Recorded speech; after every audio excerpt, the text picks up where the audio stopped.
Good evening. Good evening, everyone. There you go. Good evening. We're going to start on time. It is now 7 o'clock p.m. Welcome to the Monday, June 11th, 2018 meeting of the Durham County Board of Commissioners, and it's great to see a full house here on the night of our budget hearing. It's great to see so many people here from the community. I will now read the public charge. The Board of Commissioners asks its members and citizens to conduct themselves in a respectful, courteous manner, both with the Board and fellow citizens. At any time, should any member of the Board or any citizen fail to observe this public charge, the Chair will ask the offending person to leave the meeting until that individual regains personal control.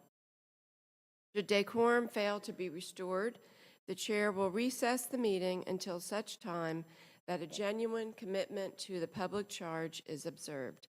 As a courtesy to others, please turn off cell phones during the meeting. And we will now rise for the Pledge of Allegiance.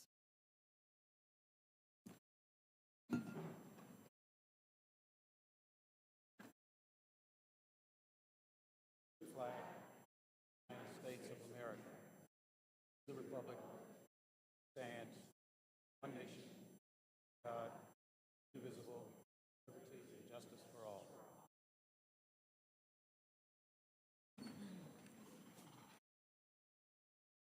Okay, are there any adjustments to the agenda this evening?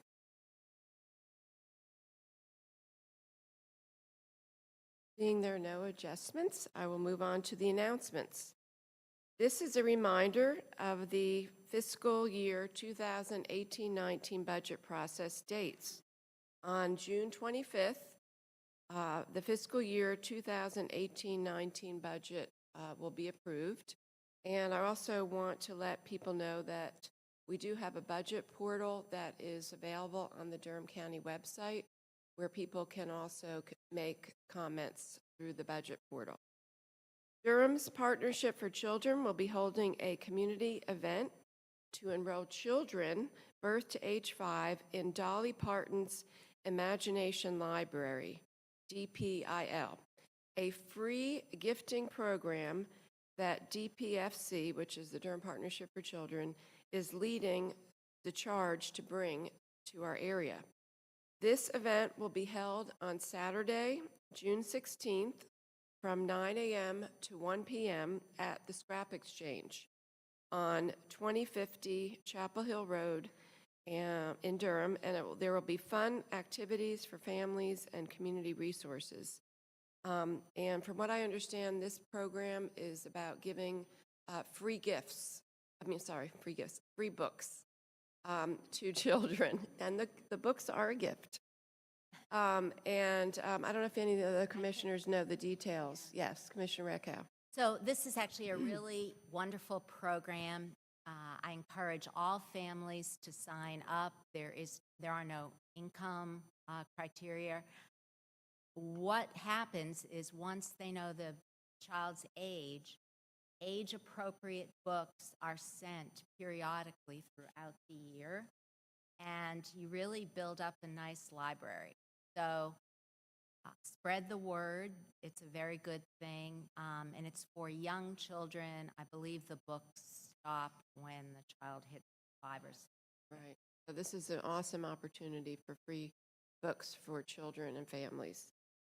The Durham County Juvenile Crime Prevention Council presents Let's Talk, a community conversation on Wednesday, June 27th at the Hayti Heritage Center, located at 804 Old Fayetteville Street. Refreshments will be served from 5 to 6 p.m., with the program beginning immediately, starting from 6 to 8 p.m. You can RSVP at durhamjcpc.eventbrite.com or contact Nisha Williams at 919-748-2964. And this is an attempt to get feedback from the community about the activities and functions of the Juvenile Crime Prevention Council. National HIV Testing Day. There are free HIV and STI testing on Friday, June 29th, 11 a.m. to 2 p.m. at 515 West Pettigrew Street. There will be confidential testing for HIV, syphilis, chlamydia, gonorrhea, and hepatitis C. And for more information, call or text 919-323-5346. Also want to remind people about the summer reading program, which was launched this weekend at Northgate Mall, and that people can sign up online and find out more about it at the Durham County Library website, and it goes through August 11th. Durham Neighborhood College makes a comeback. Residents who are looking to play a more active role in their neighborhoods and the Durham community and can also get a chance to learn about our strategic plans for 2018. Durham Neighborhood College, you can join this class, which is specifically designed for residents to learn more about the organizations, operations, and services of city and county government. So this has been on a 2-year hiatus, so it's just being launched again. And it's a 7-week class, and you can apply online at the county's neighborhood college website. If you go on the Durham County website, you can find that. And the deadline is August 3rd for that. These announcements can also be found on the Durham County website. Are there any other announcements from commissioners? Madam Chair, I have one announcement. Hillside High School graduates set a record by 18.1 million in academic and athletic scholarships. And we just want to acknowledge them and their principal, William Logan. Thank you for sharing that. That's awesome. The other announcements? I just want to add one thing that just came through from Durham City and County government today, which is that local startups and entrepreneurs can apply for a 2018 Innovate Durham program. The applications will be available starting June 15th through July 23rd. And people can apply for this program looks like it's on the city's website. And this is being sponsored by Durham City and County government. You can find out more about this program. Okay, we are now considering the minutes from our regular session, May 14th, 2018. Move approval. Second. Moved by Commissioner Carter, seconded by Commissioner Reckow. All those in favor, please say aye. Aye. Any opposed? And the minutes are unanimously approved. We have 2 ceremonial items tonight. First one, we'll have Tobin Freed, our Sustainability Officer, to come up and tell us about the Best Workplace Award that we have received. Thank you. Good evening, commissioners and manager and residents of Durham. I'm very pleased to be here tonight to acknowledge that Durham County government has been recognized as a best workplace for commuters. And this is in recognition of the benefits that we have for our employees to encourage them to not drive alone in their cars to work every day. So to take the bus, to carpool, to vanpool, ride their bicycles, walk, even some telework, flex schedules to keep people off the roads at those peak times to reduce traffic and air pollution. So some of the benefits that we have, thanks to the generosity of the board, is go passes for our employees. We have subsidies for van pools. We have facilities, bike lockers, and showers for people who bike. As I mentioned, we have flex schedules. Through partnership with Go Triangle, our employees are also able to access Emergency Ride Home, which is a free program where if people do commute, take an alternative commute to work, and they have some kind of emergency, like a sick child or they're sick or something, and they need to get home, they can get a free ride home, so they don't have to worry about that. Also, through Go Triangle, we have a rideshare program so that employees can find other people to carpool with. So really wonderful set of benefits. We do have almost 10% of our employees who are currently taking alternative commutes to work, which is great. I'm going to keep working on that to get that number up, but it's really a great achievement, and so it's a wonderful thing to be recognized as a best workplace for commuters. This is a national program. There are over 200 other employers throughout the country that have been designated. There are only about 20 or so in North Carolina, and 12 of them are here in Durham County. So we should be very proud that we have the most best workplaces for commuters are here in Durham County as well. Well, thank you, Tobin, for helping to lead those efforts, and we are very proud for Durham County government to be best workplace for commuters, and that I did not know that we have such a concentration of that here in Durham, but I am not surprised. And I know Commissioner Reckow, you actually went and received the award for us, so please share that with us. I will. I just want to say that we do have the highest number of best workplace for commuters in Durham. Wake is behind us, even though they're much bigger with 10 employers, and Orange has 3. But I really do think going forward, we need to be diligent about expanding that number. If you've been on 147, 15501, or I-40, particularly in evening rush hour, you know how congested the roads are. And if more employers became best workplace for commuters, it would be an easier commute. In fact, we've started focusing on this back in the late 90s, about 20 years ago, because we were on a real growth swing and companies were going to Governor Hunt, he was the governor at the time, complaining about the traffic congestion on I-40. And it was transportation demand management, which is what this is about, trying to get people to change their approach to travel, that came out of those complaints 20 years ago. So it's something that works. It's actually a whole lot faster to get a program like Best Workplace for Commuters going than to build a road or build a new transit system. So in the short term, it's our best hope for reducing congestion. Now would be my pleasure, I guess I'll present this to the chair of the board. So we were recognized workplace.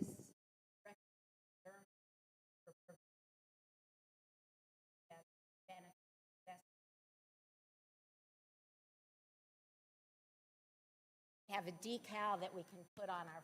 Okay.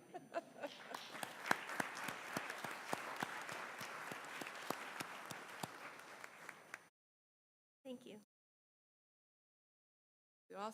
We have some special guests here with us tonight in recognition that Durham County's Engineering and Environmental Services Sedimentation and Erosion Control Program is the state local program of the year for the entire state of North Carolina. So I will let Jay Gibson, you take that away. And I also want to recognize I hope that you will introduce the guests that we do here have with us from the state, bring us this great recognition.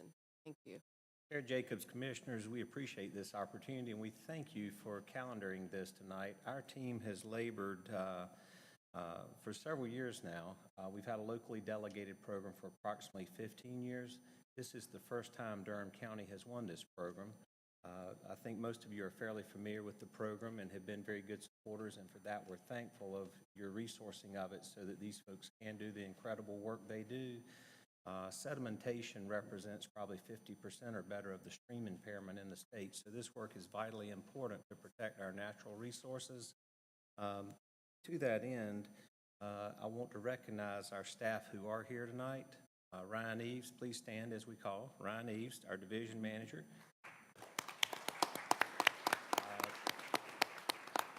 Karen Pajot.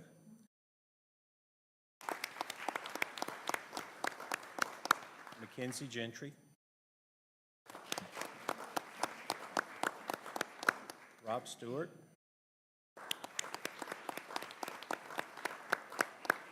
And we have one other gentleman, Bob Sokolowski, who's been with the program for about 15 years, and he was unable to make it tonight, but we certainly appreciate his efforts as well.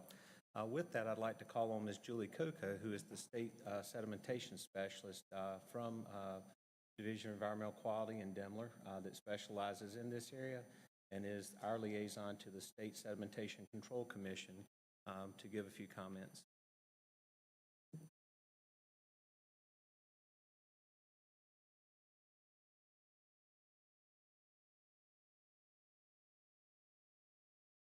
Good evening, commissioners, managers, and the public.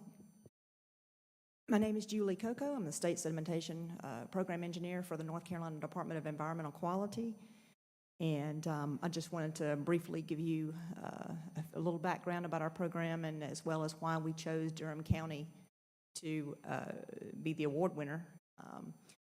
Each year, and if deserving, the Sedimentation Control Commission meets and with Demler, the Division of Energy, Mineral, and Land Resources from DEQ, and we come up with a small program as well as a large program award winner.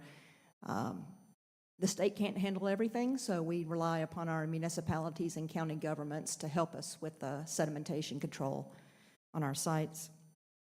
At our review in July, we do an audit of each of the programs. In our review in July, we looked at Durham County. They had 142 projects open at that particular time, some of them quite large, and we review sample projects. And we do typically an office review, so we take a look at the quality of the plans. We look at the inspection reports to determine the quality as well as the inspection frequency. And then we do a field visit and go out and actually take a look at some of the active projects that are currently under construction. So with that, we also look at the enforcement records as well. And some of the improvements that the local program has made, as we refer to them, local programs. Durham County's staff has developed an enforcement procedure to provide consistent guidance to their inspectors. This led to an increase in notice of violations, which are what otherwise termed as NOVs, as enforcement documents. But at the same time, has helped to provide better non-compliant inspection reports. The procedures includes issuing civil penalties when inspections or re-inspections reveal that compliance deadlines with an NOV are not met, and re-inspection fees escalate for any NOVs that have been served. This program was unique in the sense that the Sedimentation Control Commission actually put this program on probation in 2016. But by May of 2017, the program had turned around and increased their number of certified staff dedicated to erosion sediment control, enhanced their plan review checklist, and we're presenting a proposal to the Sedimentation Control Commission, otherwise known as the SEC, for a revised Unified Development Ordinance that would bring it into alignments with the recent amendments to the North Carolina Sedimentation Pollution Control Act of 1973, and that's our governing legislation. So in August of 2017, they were removed from probation. By February of 2018, the UDO, you probably know, was approved by the Board of Commissioners as well as the Durham City Council. And by May of 2018, at our last commission meeting, the UDO was finally approved by the SEC. So with that being said, we are very happy to list, and there were 2 nominations actually this year, so we were happy to give the award to Durham County, very deserving of it, and Ryan's team, congratulations to you all.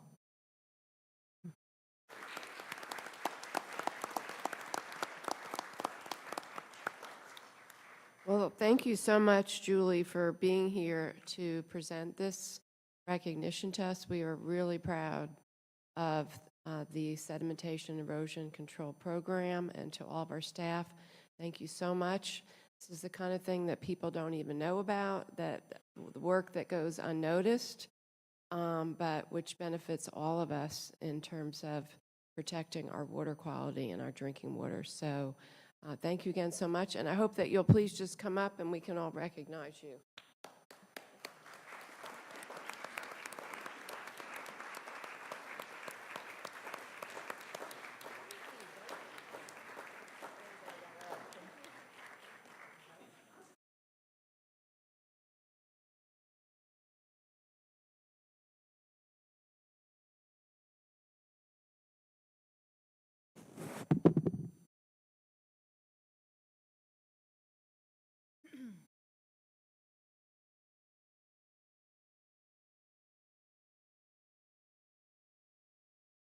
Okay, we have before us tonight our consent agenda, items 18-0743 through 18-0851. Are there any items that commissioners would like to pull? Madam Chair, before we approve the consent agenda, I noticed that item 8 is a pulled closed session item, and it was put on today, and the information I'm just noticing that you've sent out today, I've not seen at all. So can we move that to the 25th? Is there any reason why we couldn't do The that? closed session is not part of the consent agenda. I know that. Oh, I'm just okay. asking, is it possible to move that item so that I have an opportunity to review the information you've sent out today? Well, I think we still want to have a closed session tonight. We can have an additional one if you'd like. Well, it's just, if the information, haven't had an opportunity to review the information because you've just sent it out today. So why? I think there are some commissioners that are requesting a closed session as well. So we can discuss this in closed session, but we can have an additional closed session Okay, are we to going to, address your concerns. are we going to vote on this tonight, or are we going to have an opportunity to review the information is what I'm asking? We can go into closed session, and we can discuss it in closed session. If you want to schedule another one, we can do that. Okay, I just want to have an opportunity to review the fine. information that you That's sent fine. out. That's fine. So going back to the consent items, is there any item that commissioners would like to pull from the consent agenda? Move approval. Second. Moved by Commissioner Recca, seconded by Commissioner Carter. All those in favor, please say aye. Aye. Any opposed? And the consent agenda is unanimously approved. So we now have a public hearing, and I will open the public hearing.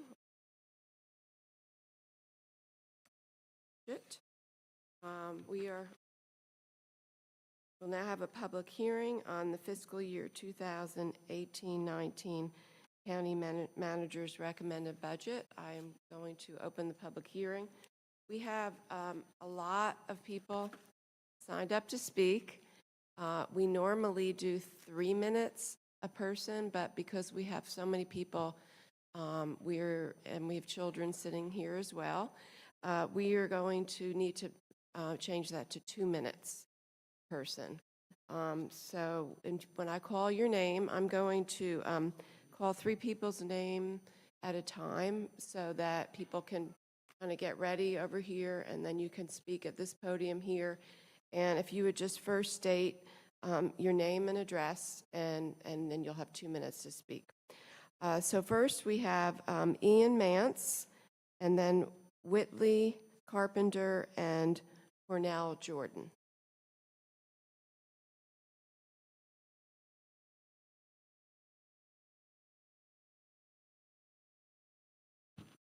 I have a statement that's about 4 minutes in length. Whitley is signed up, but won't make a statement if I can just get through the 4-minute statement. I'm sorry, I didn't hear what you said. I'm probably. Whitley and I have she will only speak if I can't get through my statement, which is about 4 minutes in length, if that's okay. Well, we really can only give 2 minutes per person, so if you want to have her read the second half of it, that's fine, but we can't cede our time to other people. Okay. Yeah. I'm going to have, here. My name is Ian Mance. My address is 1415 West Highway 54. I'm an attorney at the Southern Coalition for Social Justice. And we, along with Hank Ellies of Greenville, South Carolina, represent Miss Julia Graves, who is here with me tonight. Ms. Graves is the mother of Eunice Fennell, a child who was found deceased, hanging in the Durham County detention facility in March of last year. We're here tonight because the proposed budget fails to address long-standing safety issues at the facility that Nisi's death and other recent deaths have brought to light, and we respectfully urge you to reconsider. For 15 years prior to Nisi's death, this county was aware of a hanging risk that existed in the facility. In 2002, Sheriff Worth Hill circulated a memorandum warning of the hanging hazards that existed in the window bars, citing 4 deaths that had occurred over the prior 6 years. Following these warnings, this commission did not take any action and chose not to spend a modest sum of money, less than $100,000, that would have taken to address the issue. The next year, in 2003, Sheriff Hill wrote to the county manager and again urged that, quote, every possible attempt be made to correct these structural facility problems as soon as possible. And again, this commission took no action to fund such corrections. Over the following years, the county was repeatedly warned by state inspectors that the Department of Health and Human Services that it needed to address the hanging hazards in the Durham County Detention Facility. This commission did not fund the needed modifications, and people continued to die. We have had far too many hanging deaths in the facility since it opened in 1996 and countless attempts. Recently, the sheriff finally made some changes that were designed to mitigate the hanging risk, but the fact remains that it took more than 20 years for action to be taken. There are other outstanding safety issues at this facility that this budget fails to account for, and we cannot wait another 20 years, much less one more year, for this to become a priority. My client's daughter, Eunice Fennell, was 16 years old when she was placed in the DCDF with adult detainees. In almost any other state in the country and in many counties here in North Carolina, this would have never happened. In 2003, the Federal Prison Rape Elimination Act set a national standard of total sight and sound separation between detained children and adults. Under federal law, children under 18 are not to be housed or come in contact with adults in detention facilities. Yeah. A decade and a half later, Durham County has still failed to meet that standard. Children as young as 16 years old are placed in dangerous housing Mance, situations. I hate to interrupt you, but could you have I'll have Whitney Ms. finish. Carpenter continue reading for you? Thank you. A decade and a half later, Durham County has still failed to meet that standard. Children as young as 16 years old are still placed in dangerous housing situations that they are not in any way prepared to handle. This practice actively endangers the life of every child in custody. And this is no small number of people we're talking about. We average about 12.5 children in detention at any given time. This budget does not reflect that those children are a priority to this commission. We are engaging in a practice that almost every county in America has long abandoned, and our budget gives no indication that we are attempting to do anything to change that. Children who are charged as adults in Durham County need to have their own physical space where their safety can be assured. The Broad Street facility will not take them, and the detention center where they're currently housed does not have a space set aside for them. These children either need to have their own standalone facility in Durham County, or the current one needs to be modified to comply with federal PREA safety standards. North Carolina began the process last year of raising the age of juvenile jurisdiction. That alone will not solve this problem for you. By 2020, we will end the practice of intermingling children and adults, but it's not going to build or modify any facilities. If this commission fails to make this issue a priority, the result will be that children like Nisi will be shipped out of Durham County to state facilities, where it will be difficult, if not impossible, for parents and loved ones to visit them and provide them with the support that they need during one of the most difficult times in their lives. Separately, this commission needs to take a hard look at the state of medical and psychiatric care in Durham County Detention Facility, which is inadequate, certainly with respect to child detainees. There have been far too many deaths in this facility, and a common thread seems to be inadequate risk assessment at intake and inadequate monitoring of people in order to identify and intervene with respect to serious medical and psychiatric conditions.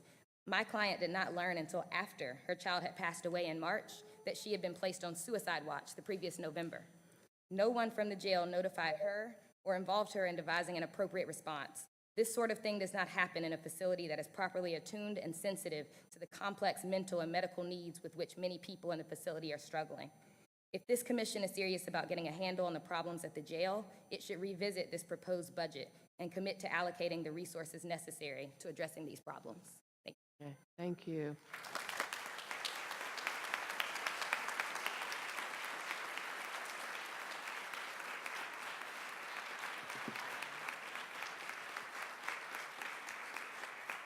Okay, we have Cornell, Jordan, and then Whitnessa Taylor, and Nisha Williams.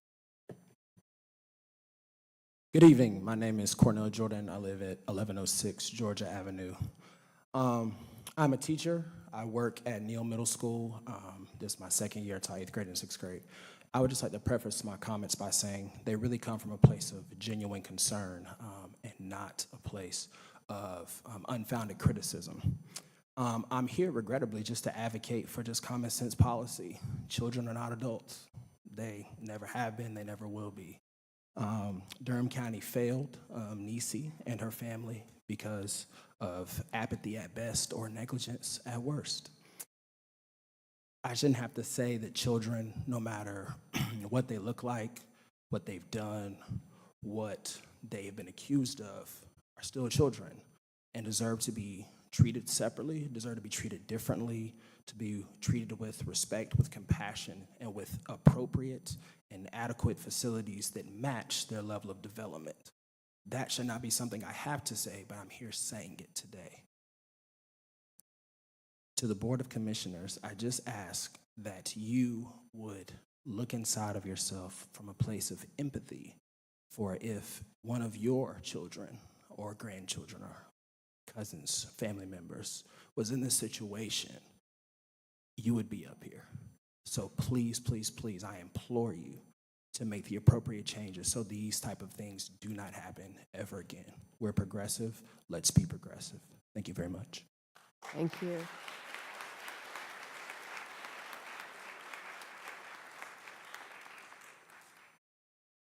Good evening. Oh, I'm sorry.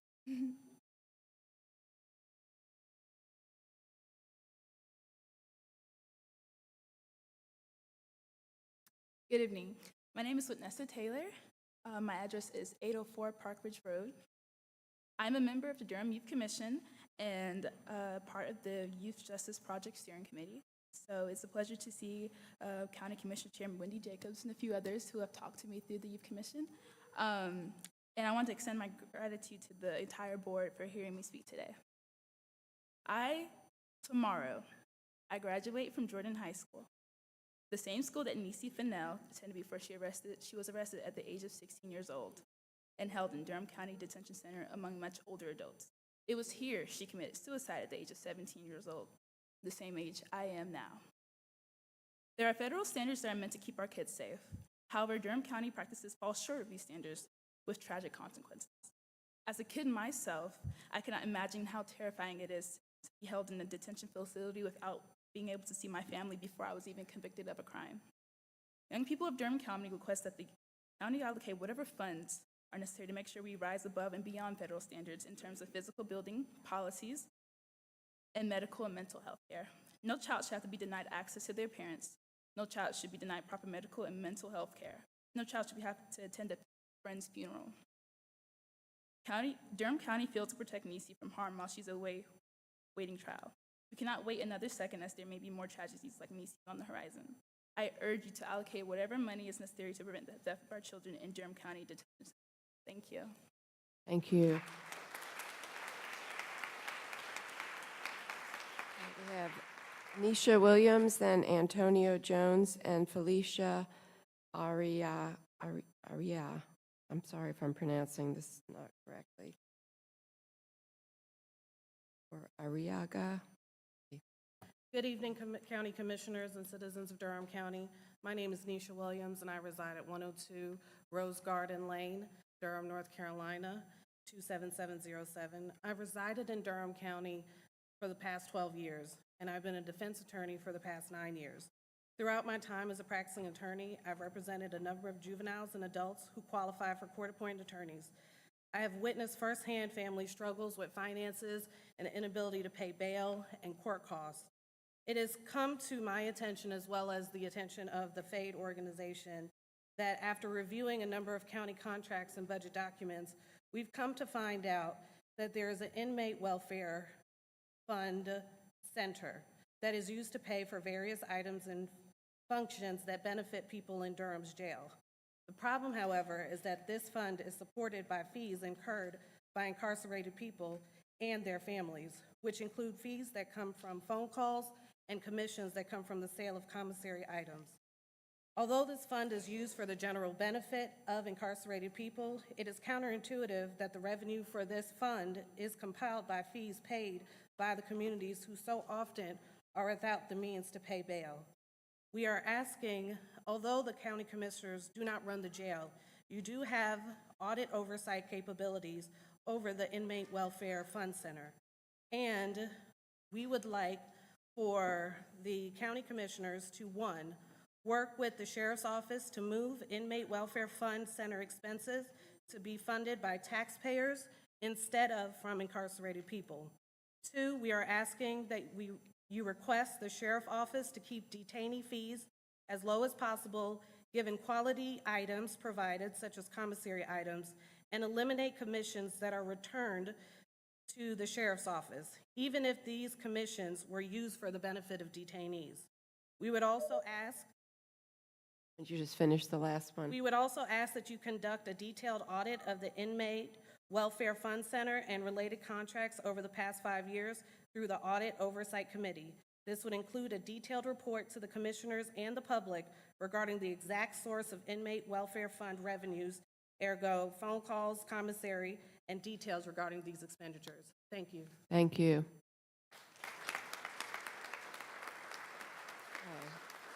Antonio Jones, Felicia, and Kevin Primus.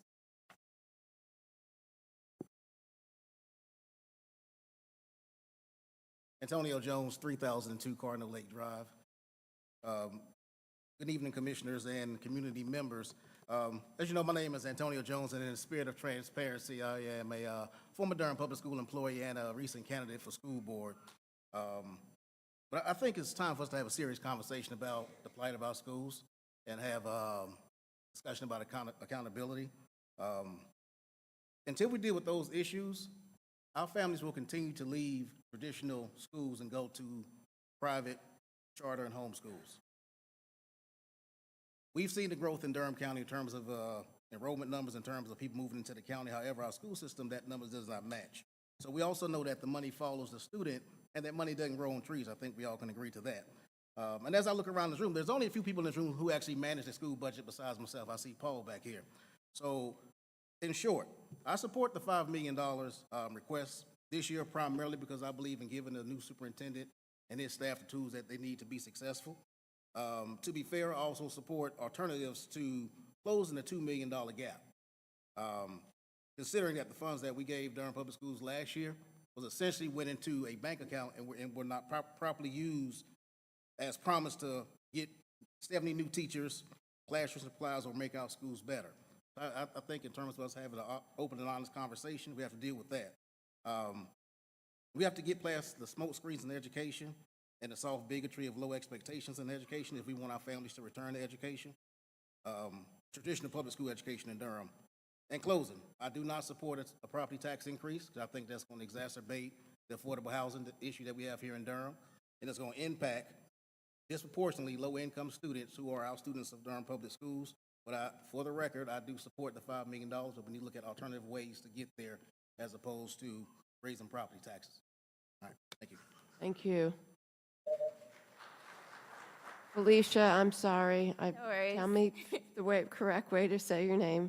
Felicia Arriaga. All right, Okay. and I live at I live at 2717 Augusta Drive. I'm here today on behalf of the City of Durham Human Relations Commission, and we want to urge you all to take steps toward addressing Durham's eviction crisis in this year's budget. As you know, over 900 people in Durham face eviction a month. These evictions are not spread evenly, but rather mostly occur in Black and Latino communities and the burden is mostly felt by low-income people and women. As you may know, the city plans to allocate $200,000 to support increased legal representation for people facing eviction. We urge you to consider a similar allocation for the purposes of increased emergency rental assistance, particularly for those who are not able to access federal funds, like undocumented people and/or people who are not eligible for the current funding pool, given its restrictions. This will help ensure that people have a fighting chance of staying in their homes when faced with what in many ways has essentially become an eviction machine. We saw this at work in particular in the courtroom, where we frequently saw people struggling with a brief mismatch between when their income would come in versus when the rent payment would be due. Dedicating county funds toward the eviction crisis helps the county meet many of its other priorities as well. Addressing evictions is an important investment in the safety of our community, ensuring more people are able to benefit from the stability of staying in their homes, which helps reduce homelessness, contributes to student success in schools, curbs hopelessness, and reduces costs to current and future tenants. Thank you very much for your consideration. Thank you. So we have Kevin Primus, Millicent Rogers, and Shelley Green.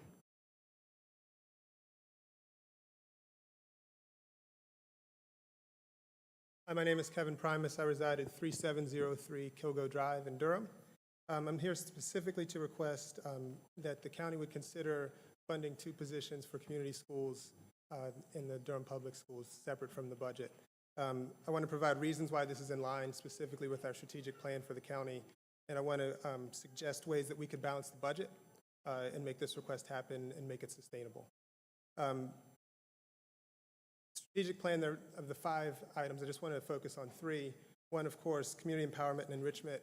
The community schools movement, and I'm sure that by now you're aware of some of these benefits that come, are not just for the schools, but for families and cultural components that our kids are missing, especially if we're going to close this achievement gap. But as part of the Partnership for Healthy Durham Communications Committee, I'm really excited about the opportunity Durham County has to partner with schools to provide a place, probably the best nexus possible, to provide Durham County services through the schools. And this is the movement through which we can get our services through the nonprofits and the departments to those students and their families who really need those services. And without coordination with the community schools movement, there's really a wasted effort that's happening when we have available services that aren't getting people and to children, to their families. And then the third strategic plan goal that we have is accountability, efficiency, and visionary government.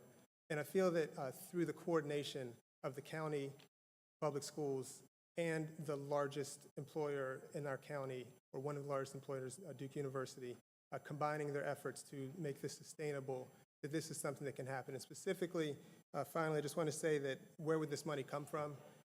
One of the key performance indicators for Durham County is in regard to the schools is a reduction in teacher turnover. Right now, Durham Public Schools has 2,393 teachers. The turnover rate is currently 18.9%.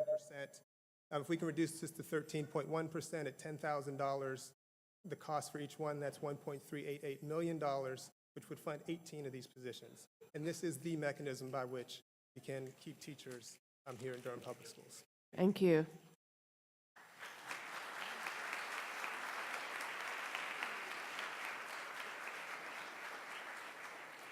Okay, Millicent Rogers, Shelley Green, and Kayla Scales McCoy. My name is Millicent Rogers. My address is 2811 Stewart Drive. I am a Hope Valley Elementary School parent and president of the PTA going forward. We have about 100 members who have rallied to support our diverse community, but we need the support of the board in an effort to get a community organizer in our school. We have the resources. We've reached out to the communities to help with a hygiene closet and school supplies and everything else, but our students deserve more than 2 minutes of our time and more of our money, and we can't devote that without an organizer in the school organizing these resources that the county has available, and other resources like Duke and NCCU and social services have available for the students. But we need to connect our families to those resources in school in order to support our students. So we need the funding to supply the coordinator position at our school to help our teachers and our parents. Thank you. So we have Shelley Green and then Kayla Scales McCoy and Crystal Rogers. Good evening, Shelley Green, 423 Moorcroft Lane. I'm president of the Durham Convention and Visitors Bureau, which operates the Durham Sports Commission. I wanted to give you a heads up about a small capital improvement request that will be forthcoming. This is for Durham County Memorial Stadium and the request for a hammer throw cage. It's going to be needed to be installed by June of 2019 when we will be hosting the USA Track and Field National Youth Outdoor Championships. As you may recall, the Durham Sports Commission submitted a bid to host this event last winter. It will attract between 4,000 and 6,000 young athletes and their families who travel with them. It's coming to Durham for a 6-day period and will generate more than $7.5 million of spending in our community. There are dozens of requirements to host this event, and the Durham Sports Commission has invested $250,000 of its budget to do so, about $75,000 of which is going to the facility needs, such as stadium rental and parking fees and crowd control and porta-johns and all kinds of fun things.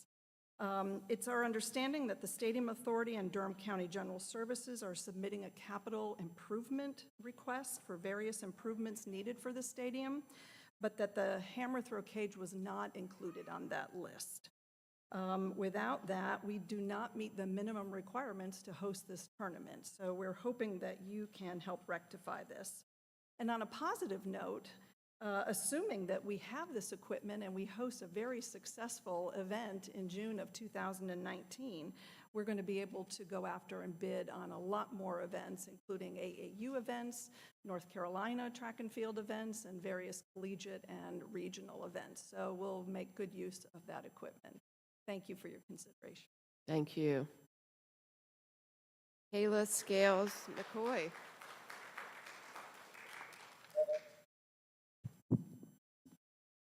Good evening. I am Kayla Scales McCoy. I live at 3412 Tarleton West. I am a student at Southwest Elementary and former junior Miss Black Durham, but I still represent Durham children.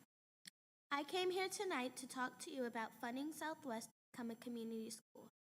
I am in the 4th grade. I see a lot of 4th graders who love to sing, dance, and do extracurricular activities, but they're not able to because their parents cannot afford it or do not have the time. That's when community schools could allow programs at school for the kids to be who they are. Another reason why Southwest should be a community school is because kids are getting suspended. And even if you get in trouble, you should still get a good education. As a student, it will hurt me to see my friends working at a non-decent job because they couldn't get the education they need. I hope you consider fully funding community schools in the DPS budget request. Thank you. Thank you very much.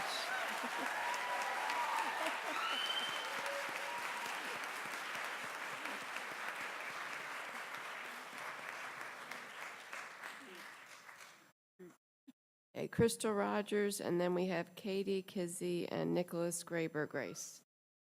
Hi, my name is Crystal Rogers. I reside at 3412 Tarleton West, and that little sunshine ray was mine. As a heavily involved parent in Durham Public Schools, I have had the opportunity to go into various schools across Durham and see the major need for increased services in physical, mental, and social health care. This not only applies to the students of DPS, but also their parents and other immediate family members. It's tough for me personally to imagine what it would be like to have personal issues internally or at home and then be expected to focus on learning in school for 7 hours a day. This is why the wraparound services focus is so important, along with the other 5 essential pillars of the community schools model. All children deserve to have an equal opportunity to learn and grow. The community schools model allows for just that. It allows for children to see themselves in the curriculum that is taught.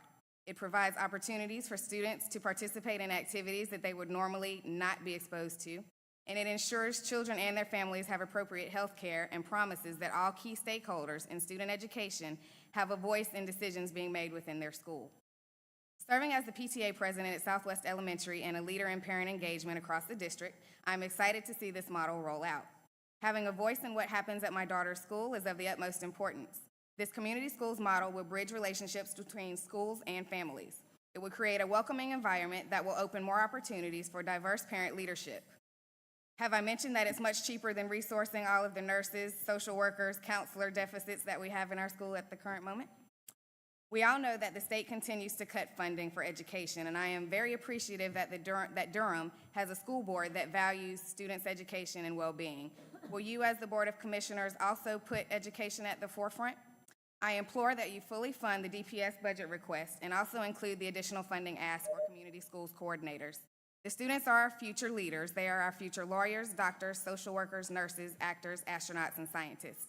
Let's not wait and let public schools disappear. Instead, let's build our public schools to once again be the center of the community where they should be, because we are all in this together. Thank you.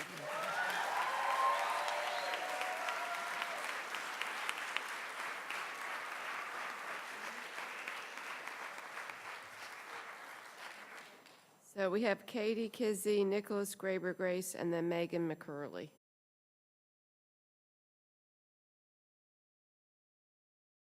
Good evening. My name is Katie Kizzy. I reside at 1500 Mayruth Drive, apartment 20. I have the honor of being here tonight as both a parent and staff member at Southwest Elementary. Our school community came out tonight seeking the funding needed to create a new position at Southwest, the Community Schools Coordinator. When presented with the opportunity to join with several other DPS elementary schools to become a community school, the data and the evidence to support the potential for school improvement were overwhelming. The next step at Southwest was a vote by our staff to decide if this model was something we wanted to pursue. Our school staff spoke in near unison with a 98% yes vote in approval of adopting the community schools model at Southwest. Voting day felt empowering. The atmosphere was filled with excitement and promise. As members of the public education community, we hear a lot of the negatives when people speak about the current state of our public schools. The vote gave our staff hope that this program model might help us engage our students and our families more fully. Hope that this method will allow us as teachers to give all our students what they need to succeed. The Community School Coordinator provides an opportunity for the enhancement of our current school operations while placing a dedicated community organizer on the ground with dedicated time and energy to find previously untapped resources within our local community, which will benefit all of our students and all of our families. I'm here tonight asking you to please guarantee the improvement plan chosen by our staff at Southwest Elementary and fund the additional position of the Community Schools Coordinator.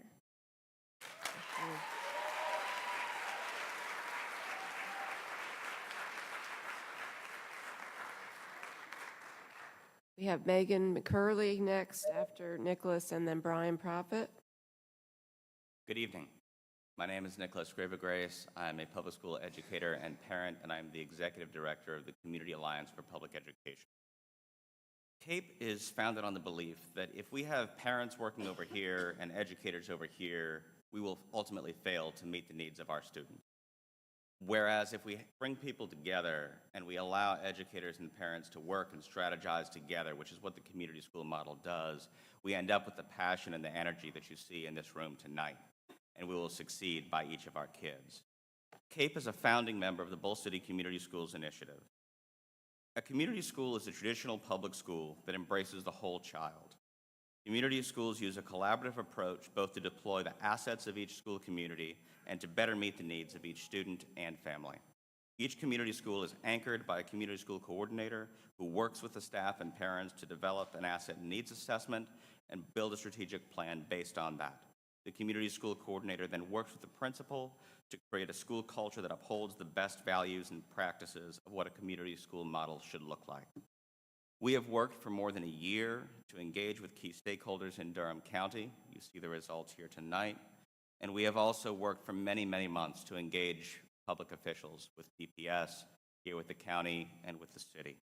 We view the Bull City Community Schools Initiative as a real partnership between ourselves, the Community Alliance for Public Ed, the Durham Association of Educators, DPS, Durham County.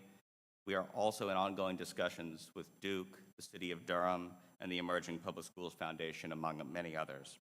To make this work, we need a community school coordinator on the ground at each of the 5 schools that has embraced this model: Club Boulevard, Lakewood Southwest, EK Poe, and Hope Valley. DPS has committed to funding positions at 2 of those schools, and we are hopeful that the county will embrace the opportunity to fund 2 more.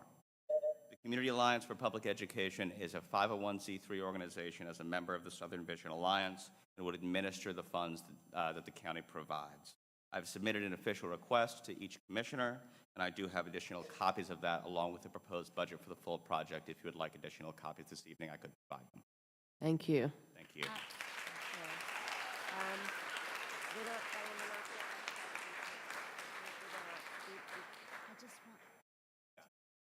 Nicholas, if you could leave what you indicated, you have a full budget. We've never seen the full budget. Oh, okay. I think he sent an email, but that's fine. Okay. Never seen it. Okay. Okay. Megan McCurley, Brian Prophet, and John Davis.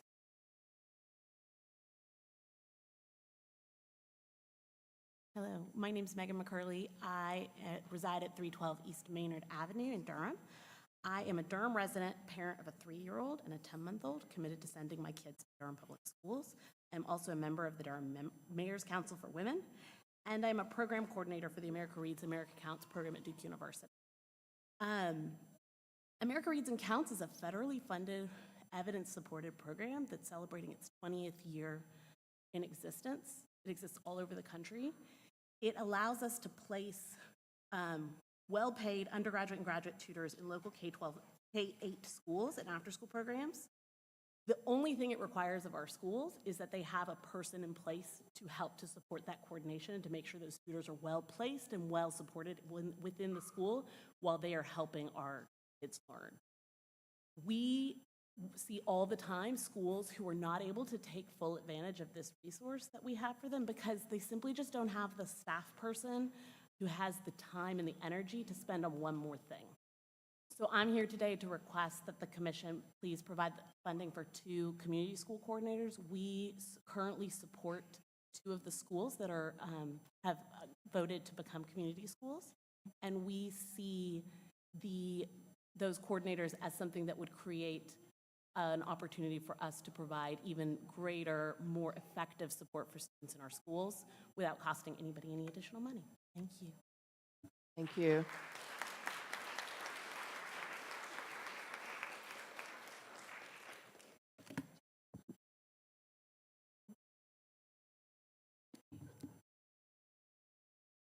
Brian Prophet, John Davis, and Nick Rutowski.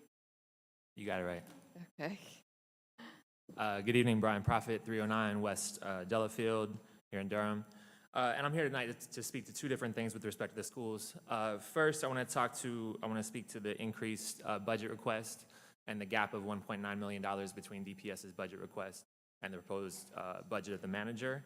I think Greg called it in the newspaper a conservative request. And, you know, as somebody who works in schools and is around schools, I think a request, oh, I'm so sorry, I mean, disturb your M&Ms.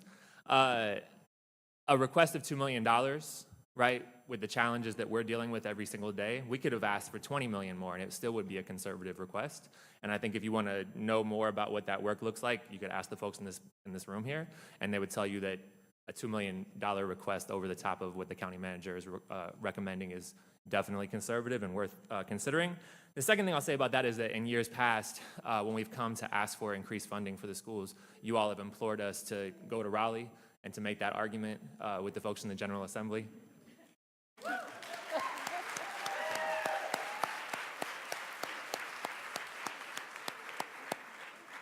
Clearly, I don't have to finish that sentence. So we've done our part, you know, on that. And I think the other thing I want to transition into speaking about the community schools initiative is that we've also done our part here as well. You know, I know there's been some consternation over the course of the last couple of weeks about the process involved in this, you know, because the request is coming from a 501c3 organization and the county has an official, you know, request response process. Because this initiative is so different than what we've seen in Durham before, particularly as an initiative coming from the schools and going out and requesting all of these other partners. We knew that this was going to be a complicated initiative, and so we actually tried to start having conversations with all the parties around this as early as December of last year. I actually made a list today of 36 meetings that I alone have had since January, and folks in this room have had considerably more than that. And so we recognize that the process is a little bit odd, but this project is not a little bit odd. This project is one that people in this room believe in, they're ready to go, they're motivated, and we just need to make it happen. So let's do it.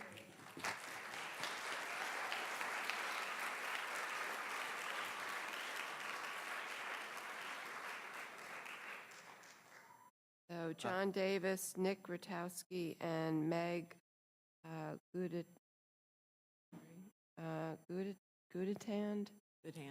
Good hand. Oh, sorry. I can't read some people's writing. Good hand. John Davis, 4449 Murphy School Road. I'm here to speak about the community school coordinator position. I teach third grade at Hope Valley.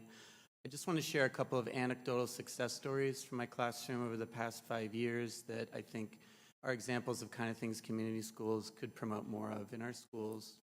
For the last 4 years, I've run what's called Spanish Lunch in my classroom, in which I recruit parents every year whose first language is Spanish to come and read aloud in Spanish to any third grade students who speak Spanish at home.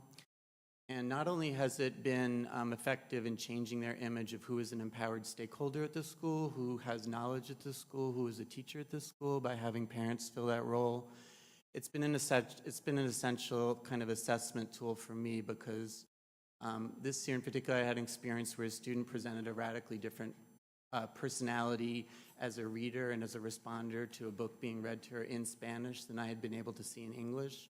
Without that parent there to read to her in her first language, I wouldn't have really seen her full potential. And I got a very complimentary email from our assistant principal complimenting on her growth as the year went on, and I think that helped me draw it out of her. I also had a story of a student I taught several years ago who got a 1 on the beginning of grade test. I assessed him on level M on a text called The Statue of Liberty that he proceeded to pretty much shred to pieces when I read it to him as a critique of the hypocrisies implied in the title in light of the history of the slavery in the country.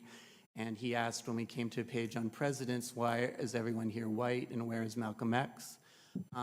And I could have viewed this as a defiant thing. He refused to answer the questions. I said, look, everything you're saying is higher order thinking than what this text is asking you, which is, what was the statue made of? Bronze? Silver? I can tell you're an incredibly bright young man. I am going to teach you how to answer these questions this year, not because I'm not interested in what you're saying, and because I'm more interested in that, because I want you to have the gateway to show other people what you're capable. Just to finish the sentence, we did a lot of instruction related to what he was talking about. He got a 5 on the EOG. I saw him at Halloween. He gave me a big hug. He said he's getting great grades in middle school, and I want more culturally responsive curriculum to help stories like that happen. Thank you.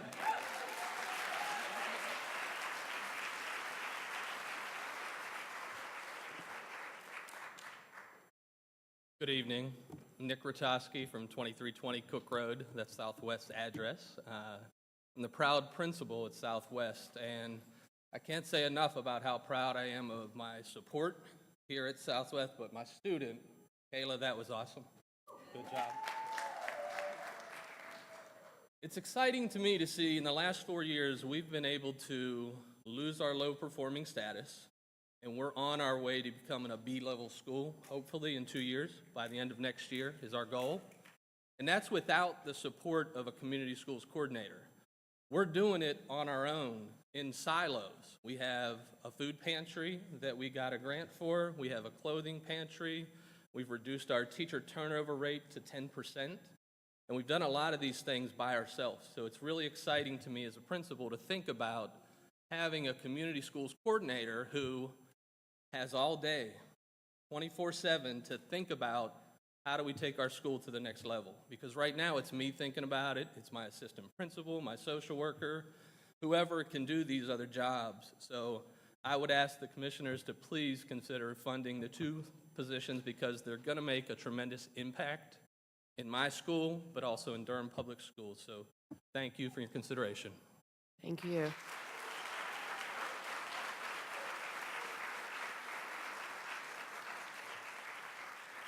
We have Meg Goodhand, Kevin McName something, I'm sorry, and Delvin Davis. McNamee, yeah. Good evening. I'm Meg Goodhand, and thank you very much for listening to all this public comment. I live at 111 West Seaman Street, and I am too proud and feel incredibly lucky, as Principal Rutowski has noticed. A huge proportion of this audience is from EKPO, a staff that works 110% all the time. And they know for our children to grow academically that they must meet them emotionally, socially, and physically, all their needs. Of course, we meet and dig down on the data. We look at our teaching strategies. We figure out how we're going to make them grow academically, but we also meet with our counselors and social workers and our positive behavior staff to make sure that we're addressing all those other needs. And those needs do come sometimes way beyond us. This year, we had a 5-year-old come to our school, had already been asked to leave 2 schools at another state, and came to our school with escalating behaviors, extreme needs. We met, we discussed, we pulled out all our tools, we reached out to the district, we did everything. Fortunately, one of our counselors knew of a community agency that had some support that could tie in with what we were doing. This child has made 180% of a change, huge success that would have never happened without those tools. We could not have done it, and that's what all of our children need, and there are many more who need it. But we cannot find and juggle all these services at our schools with the staff that are giving 110%. We need community schools coordinators to work with us. And I read an article that the things community schools need are, 1, it takes a philosophical consensus of the school. You read our teaching working conditions survey to EKPO, we have a staff that has consensus. 100% of them believe they are leaders and they know how to problem solve. The second thing is willing to take on the responsibility of being a hub for their school. We do that every day in all of our actions. The third thing is a community that supports that, and we have that at Durham. I see that. I see in the families that are here for PO. And finally, it takes money. And that's where you come in. And I know you are ready to support our public schools.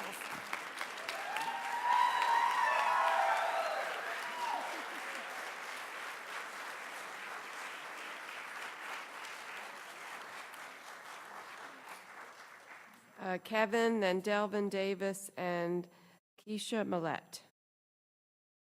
Thank you, Commissioners. My name is Kevin McNamee. I'm a social worker and family services coordinator with Families Moving Forward. I live at 837 Berwyn Avenue. I'm here today to speak on behalf of Families Moving Forward in support of funding efforts that contribute to ending homelessness in Durham, including eviction diversion. Commissioners received a report from the Durham Collaborative to End Family Homelessness in early May, I believe, so it's probably not on your desk now, including funding recommendations. Eviction diversion is listed in that report as a priority for this group. At Families Moving Forward, my colleagues and I work every day with moms and dads who have run out of the resources and connections to keep a roof over their heads. The majority of these families have experienced evictions. In some cases, an eviction directly caused their homelessness, and in many cases, it created a cascade of problems that led to needing shelter services. Many families in Durham right now are having to make really, really hard choices. When you have to decide between paying the back-owed child care fees to keep your son in daycare, or fixing that car that you rely on to get to work every day, or paying your rent on time, and you can't do all three, you might take the risk to go late on your rent. But when your housing expenses are so far above the recommended 30% of your income, as they so often are, once a family gets behind, it can be incredibly hard to catch back up. This reality points to the need for both legal representation and access to emergency rental assistance to avoid unnecessary evictions. We support the recommendations of the Human Relations Commission and see this as a homeless prevention issue. We also support a coordinated intake program for single adults at risk of homelessness for the same reason. Diversion efforts utilize fewer dollars and community resources per family or individual than the services needed to regain housing once that individual or family becomes homeless. If we're to end homelessness in Durham, robust programs that tackle multifaceted causes and complications of homelessness are necessary. The recommendations here bring that goal just a little bit closer to reality. Thank you for your time. Thank you. Delvin, and then Keisha, and then Andrea Muffin Hudson. Hello, my name is Delvin Davis, 5605 Catskill Court, and I wanted to share some concerns that I have with certain aspects of how our Durham County Jail is funded. In researching several years' worth of budgets and contracts for vendors our jail does business with, we see a significant amount of revenue coming from incarcerated people and their families that is used to then support Durham County Jail budget. This revenue comes in the form of service fees, which in the past has included 50% of all fees from all phone calls from the jail, as well as a $230,000 guaranteed commission on sales from the commissary vendor.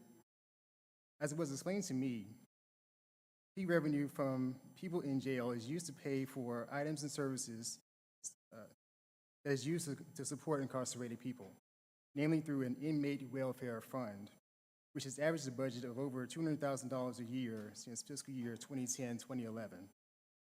While I'm not opposed to financially supporting people's needs, I do have a concern that we ask incarcerated people to pay towards their own incarceration experience. In other words, my concern is not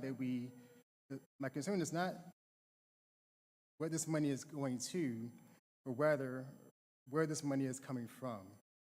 Ultimately, we now have a regressive tax that's disproportionately costing people of color and criminalizes poverty.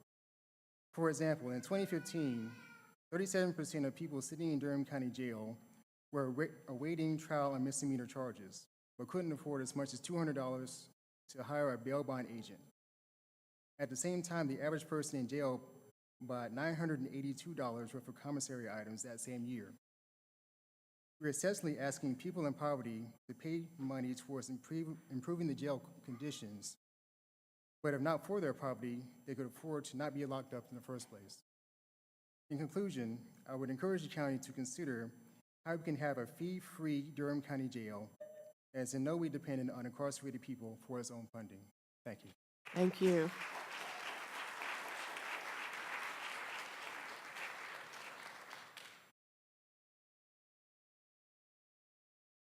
Good evening, County Commissioners, managers, and Durham County residents. My name is Keisha Millette. I live at 3143 Adele Way, and I'm employed by Reinvestment Partners, a nonprofit advocating for economic justice and opportunity.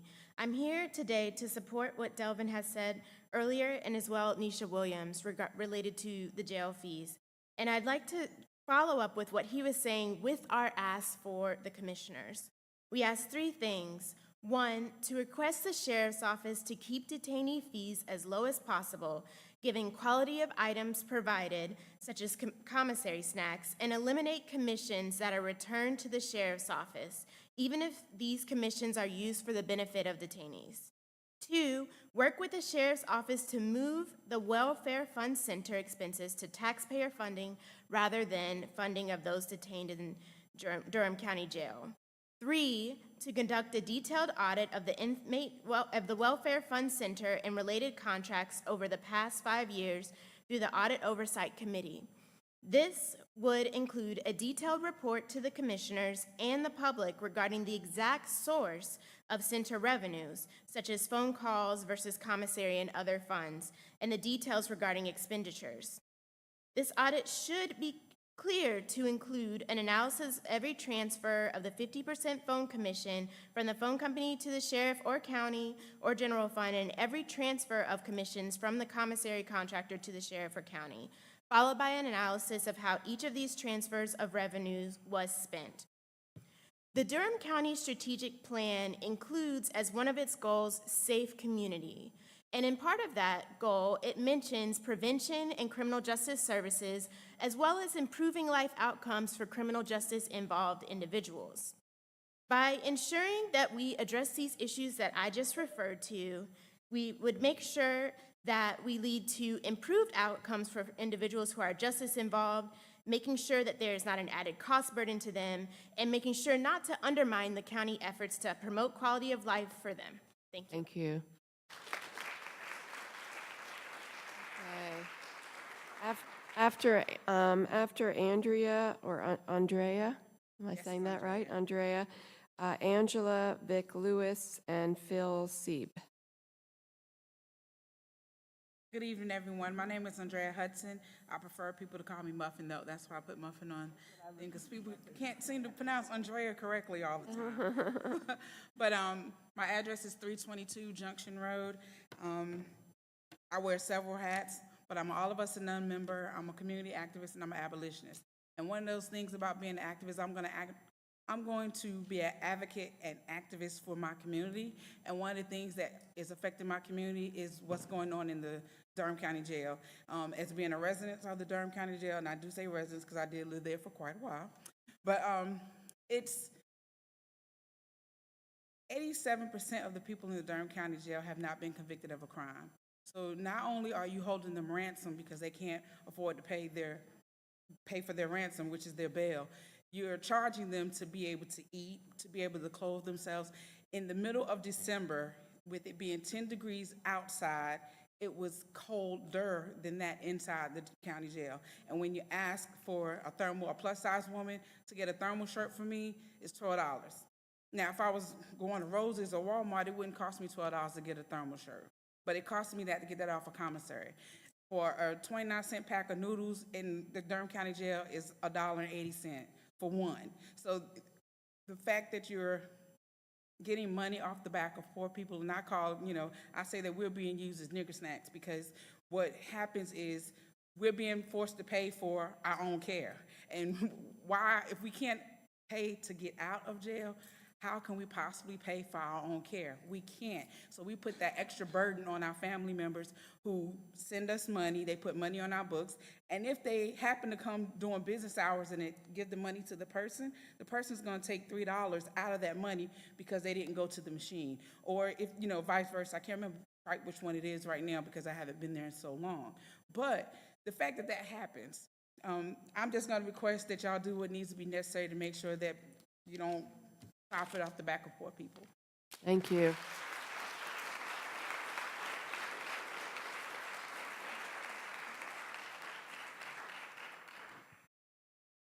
Good afternoon. My name is Angel Vic Lewis, and I'm affiliated with Families Moving Forward. I'm here in support for the Emergency Rental Assistance and Eviction Diversion Program for emergency rental. I can speak from experience because I was evicted from my home in November, and had it been this support was up for me, I wouldn't have to have to go to a hotel for 3 weeks and then go to Families Moving Forward. I'm just here for support for those who have to go that route. If that was put up there for me, I wouldn't have to be staying at the hotel and then staying in a shelter with my grandson. I just ask that you do what you can for this support for the Emergency Rental Assistance Program. Thank you. Thank you.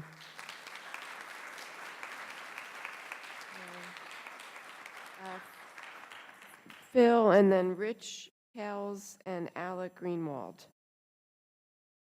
Hello, Commissioners. My name is Phil Sieb. I reside at 618 East Hammond Street in Durham. I'm here on behalf of the Human Relations Commission to ask for budgetary consideration to help prevent evictions throughout the County of Durham. I want to affirm Commissioner Ari Aga's earlier statements tonight, and I am sure that you are aware of the May 31st Durham City Council vote to partially fund the eviction diversion program. We are thankful for this meaningful step by the city to help stop the overwhelming number of evictions, which on average are 900 a month. We respectfully ask the county budget, we respectfully ask that the county budget follow this example and supply further funding to the eviction diversion program. Based on input from the eviction diversion team, the city's funding of 2 lawyers and 1 paralegal is a great start. If county leadership could add to this funding a community coordinator position and supplemental emergency rental assistance, we feel the eviction diversion program can can successfully attain their goals of reducing the number of eviction filings and evictions to the level in more parity with other counties are. We have consistently heard from our community partners that there's a need for more emergency rental assistance that is less restrictive in nature. Our analysis show that in 2017, the Department of Social Services provided $886,000 of rental assistance to Durham County residents to either avoid eviction, pay late rent, or restore families to permanent housing. Of that $886,000, approximately $400,000 was from federal programs to support needy families, in which applicants are required to have at least one child to remain stable during their times of crisis. The remaining $485,000 came from Durham County Emergency Assistance. You want to just wrap it up? Yeah, okay. We're asking for an additional $200,000 in emergency funding, which would help 400 families annually and cover the 2-month gap where emergency funding has been depleted. Thank you.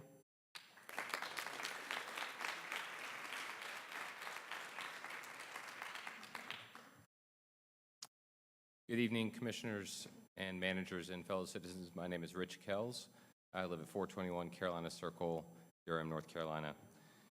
I work at Durham Habitat for Humanity. I'm here tonight to advocate for affordable housing work going on in Durham and to say thank you to the commissioners for your support last year and advocate for a renewal of that support, grant funding for Durham Habitat this coming year. Our Executive Director, Blake Strayhorn, sends his regards. I know he emailed the commission earlier today. He has a conflict tonight, so I'm speaking on his behalf. The $40,000 grant last year from Durham County was critical in expanding our Habitat Repairs Program. That repairs program paired in collaboration with Rebuilding Together the Triangle, and we included in that email to the commission a link to the video that showcased some of the work that we did in that collaboration in our repairs program. Overall, in 2017 and 2018, Durham Habitat repaired 56 homes for low-income people, mostly elderly or disabled, not Habitat homeowners, but Durham residents who live in homes that they own. Our waiting list, though, is 1 year and growing, and we get calls daily for help. The families we partner with have a safe, warm place to sleep at night. We preserve existing affordable housing in Durham, and our repairs program work helps stem the market forces of gentrification occurring in Durham. Additionally, we were able to unveil and roll out a repairs apprentice pilot program, which is within our workforce development program. We hired Donnell Shaw, who is formerly homeless and working as a dishwasher in Durham, who is now working with Durham Habitat and will be fully employable within the next year with skills in a labor-starved market of construction repairs. Our recertification request is a renewal of that grant to continue our repairs program and help people like Donnell get on their feet and get in the workforce. The money supports materials and construction costs, enables Durham Habitat to work with low-income residents to provide critical home repairs at no cost to the homeowner, and in turn, maintain that affordable housing option in our neighborhoods here in Durham. We thank you for your partnership and support and look forward to working with you in the future. Thank you. Thank you. Okay. After Alec, there is Simone Kidu and Lucia Cervantes.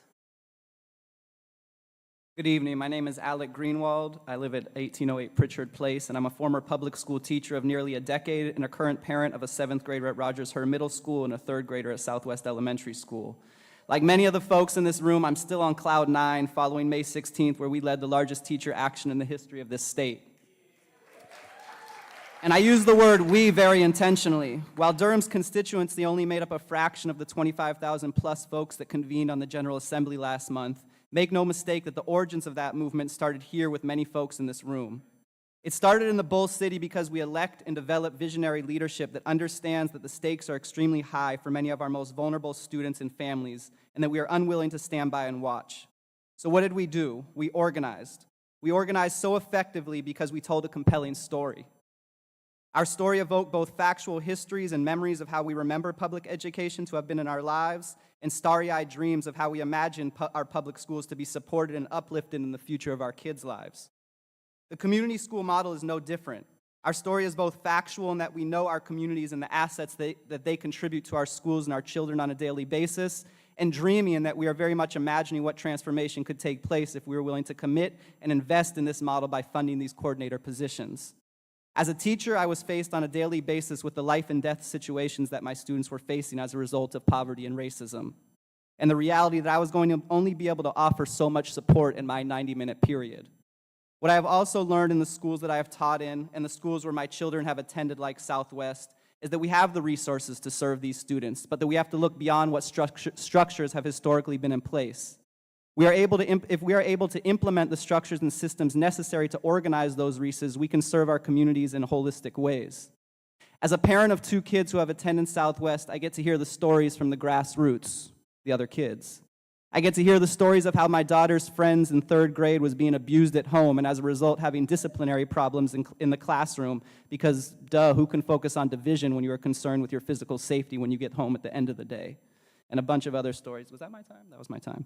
All these relationships and stories currently exist at our schools. They always have. What does it look like to commit to a bold vision for how we want our schools to operate moving forward? Our teachers, the most skilled anthropologists of us all, have already voted to support this project. Please consider funding the community schools coordinator positions so schools that, like Southwest can continue to tap into our already phenomenal community resources. Thank you.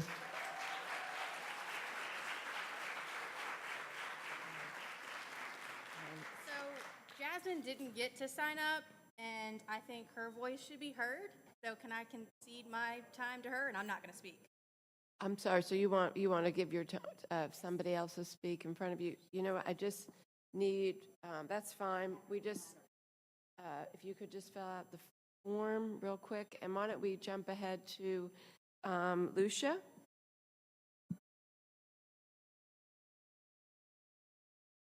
Hola, buenas tardes.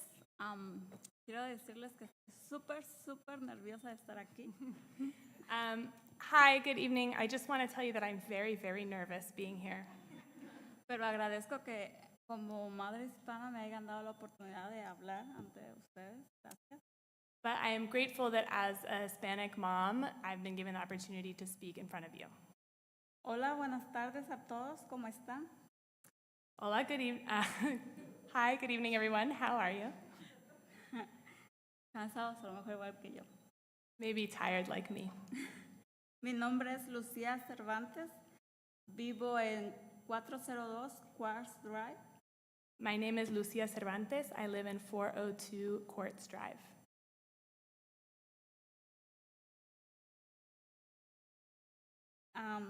Yo soy mamá de 2 niños que vienen en la escuela del distrito de Durham. I am the mom of 2 children in Durham Public Schools. Ellos están disfrutando y aprendiendo día a día. They're having fun and learning every day. Una de las escuelas es IKEPO. At one of our schools, EKPO. Es una de las cuales por las cuales yo estoy aquí para hablar por los padres que no pudieron asistir. And I am here to speak for the parents that were not able to come tonight. En mi experiencia con los programas que la escuela ofrece a los niños y a la comunidad. In my experience, the programs that the school offers to the children, to the community, el beneficio que trae a los niños, como mamá me siento muy contenta con el esfuerzo de todas las escuelas que colaboran en cada uno de los programas que son diseñados para nuestros hijos.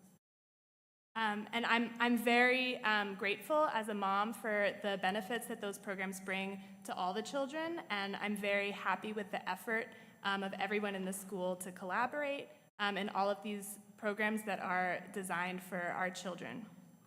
Cabe destacar que con su ayuda para aprobar el programa de escuelas comunitarias, las escuelas tendrán el respaldo para trabajar con nuestros hijos. I just also want to emphasize that with your support to approve the program of community schools, schools will have more support to work with our children. Y distintos programas que la escuela ya ofrece, pero necesitamos su apoyo. And with the different programs, some of which our schools already offer, but we do need your support. En lo personal, valoro el esfuerzo de cada uno de todos los maestros y ustedes.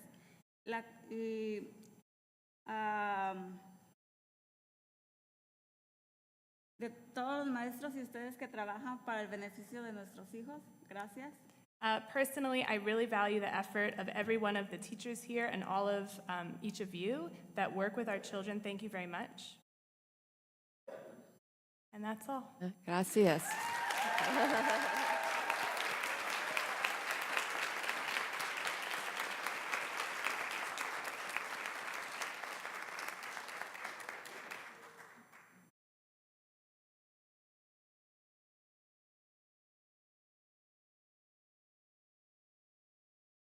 So Simone does not want to also speak. She can also speak if she wants to. No? Okay. All right.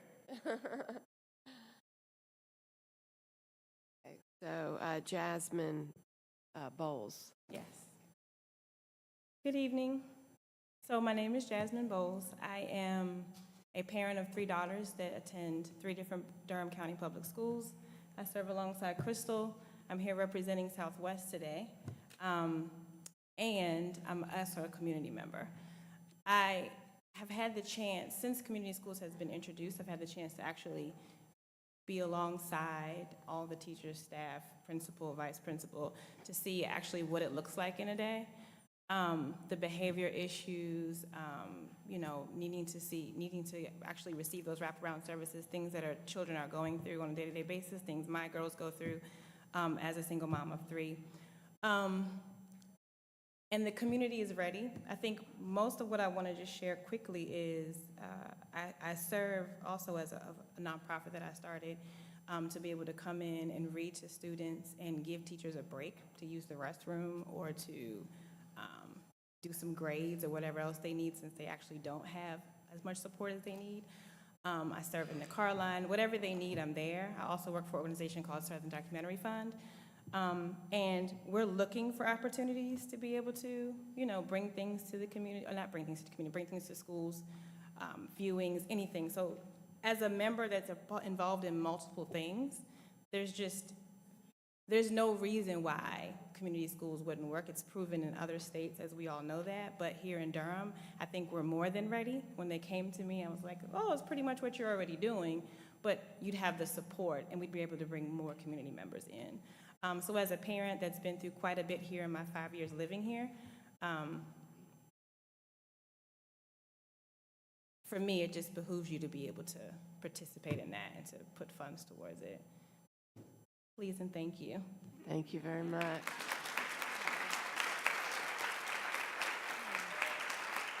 We have Dr. Daniel B. Coleman, Dick Ford, and Matthew Clark.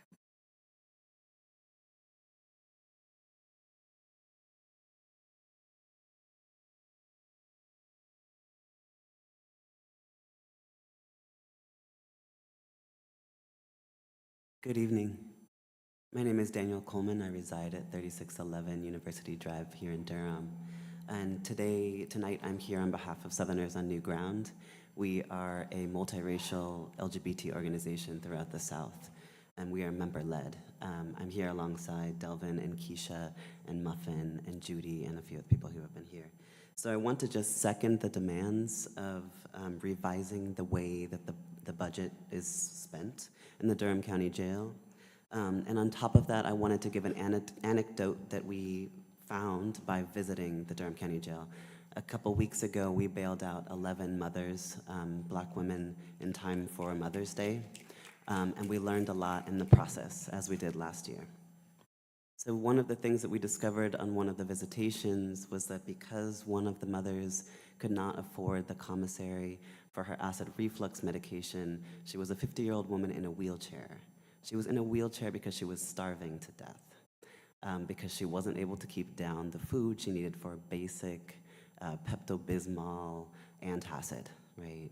And so there are real repercussions for people not only not being able to pay pretrial bail, but not being able to pay basic things they need for their bodily autonomy. So I want to second from Southerners on New Ground the need to not be profiting off the backs of poor people who have not been charged with any crimes yet, and also invite you all to join with us on ending money bail in Durham County. because we're not going to stop as Southerners on new ground until we see that happen. In the immediate future, please help us making sure that people in the jail are being treated as humans, period, right there, full stop, and join with us to end money bail. Thank you. Thank you.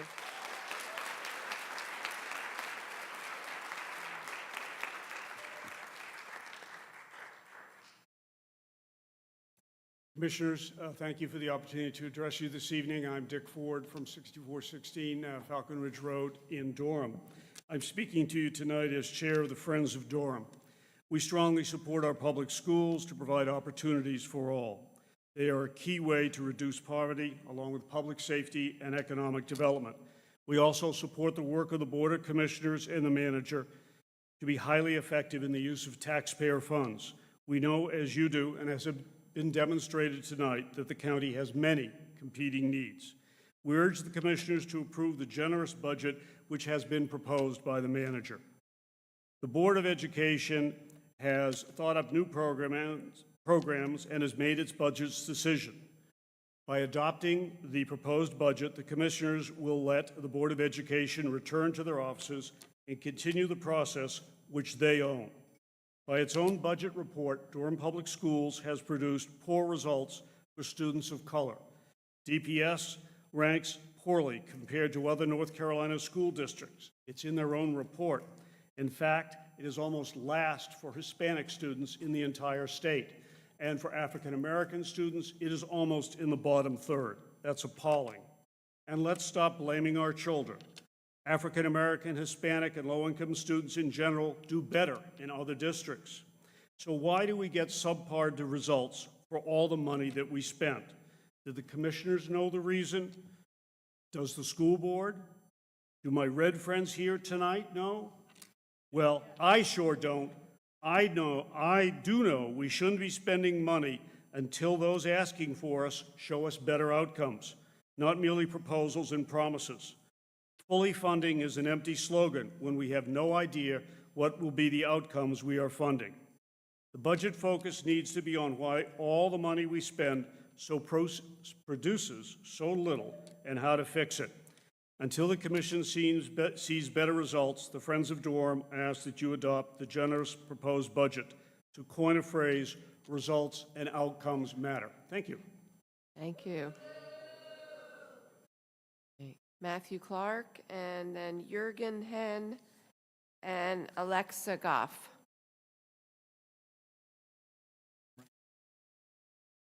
Good evening. My name is Matthew Clark. I live at 530 Foster Street, and I'm here tonight speaking on behalf of the Durham People's Alliance Economic Inequality Action Team in support of our public schools. I want to thank you in advance for the support that we'll be able to provide through your leadership for teachers, students, and especially custodial staff. I think all of our public schools need and deserve our support. There's one school in particular that perhaps now more than ever needs our support, and that public school is Durham Tech.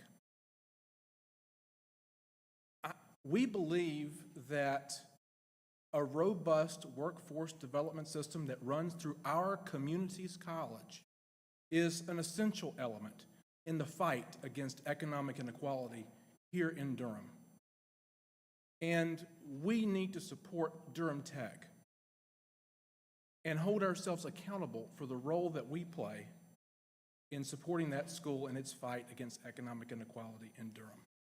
And I would like to suggest 3 steps that we can take to hold ourselves accountable for the role that we play in supporting Durham Tech.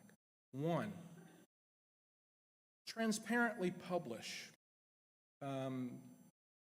first-time 4-credit student curriculum completion rates in the budget and other public documents, because we need to know how we're doing in order to determine what needs to be done.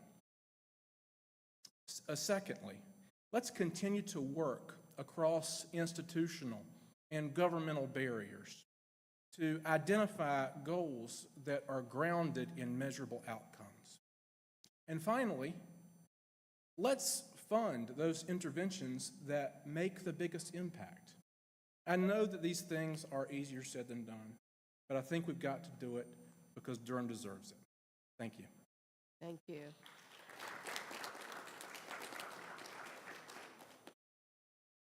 Jürgen Henn, Alexa Goff, and Shannon Schuster. Good evening, Commissioners. My name is Jürgen Henn. I reside at 5413 Centennial Drive in Durham, and I'm here tonight to speak in support of Durham Tech. And I'd like to congratulate our community for the increased use of the Durham Connect scholarships, which I think is a growing success that should continue. I would like to encourage you to use, first of all, the Durham Connect scholarships, for those of you who don't know, provide funds to recent DPS graduates to study at Durham Tech, and they're funded by sales tax in Durham. And I'd like to encourage you to use some of these funds to take a close look at the outcomes of these scholarships, because they're taxpayer money, and I think it's reasonable to take a look at how these students are doing and make sure that Durham Tech gets the resources to make sure these students are successful and all their students are successful. Thank you very much. Thank you.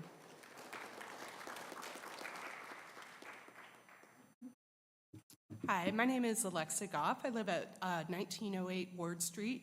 I am a 17-year veteran teacher of DPS schools and Club Boulevard's 2019 Teacher of the Year. I mentioned that year, 2019 Teacher of the Year, because I almost walked away from teaching in 2015.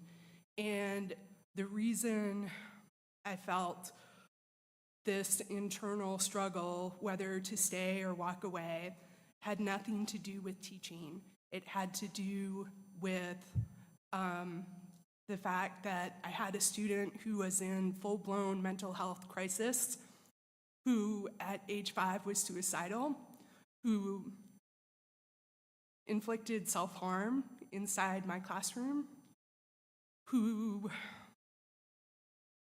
expressed himself in the pain that he was experiencing physically. It was a situation that I was not trained for. It was a situation that I did not have the physical capacity to handle.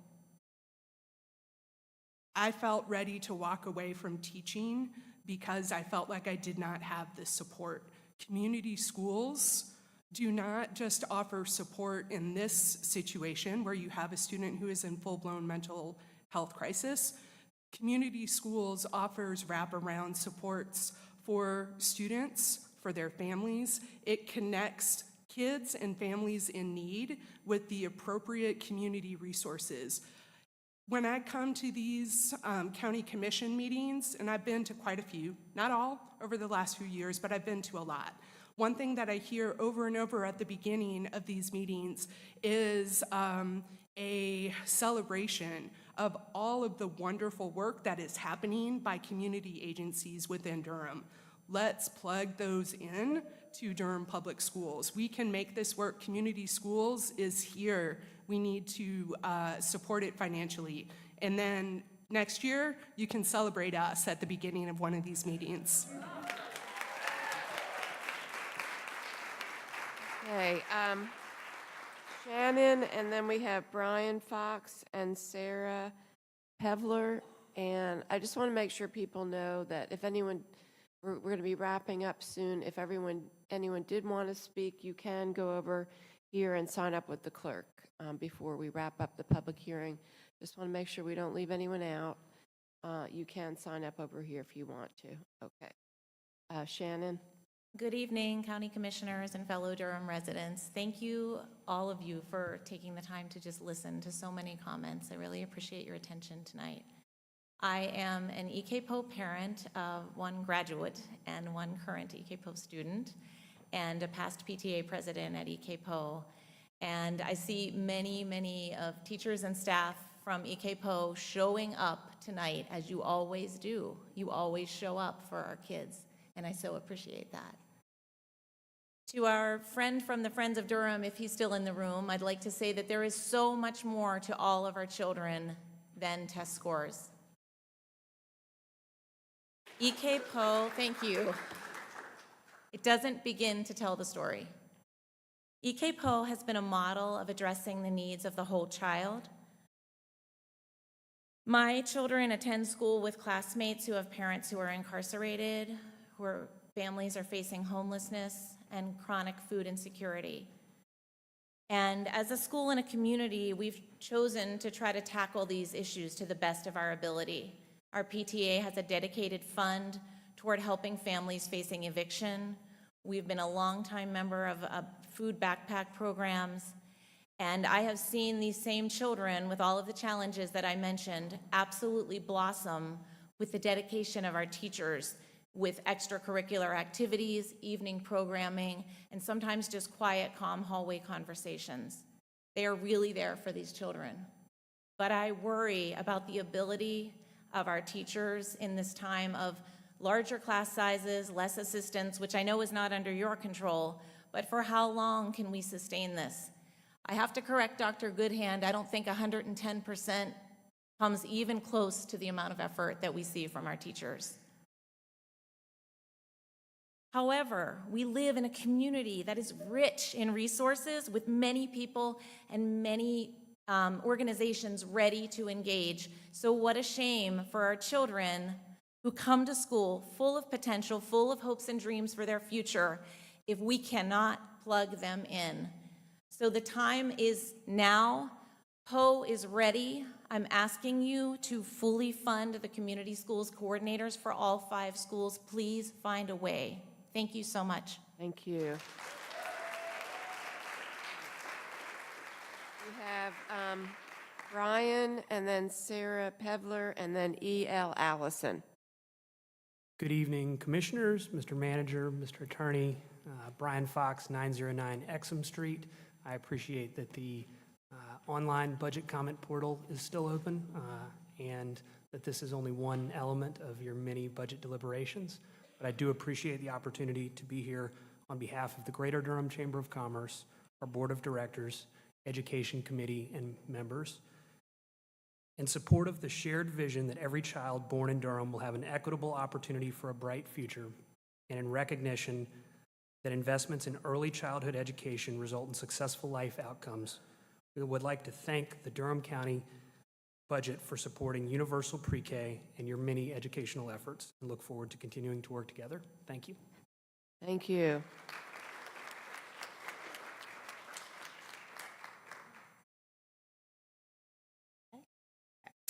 Good evening. I'm Sarah Peveler. My address is 5609 Christie Lane. I'm a parent of a student at Poe. I'm also the school psychologist.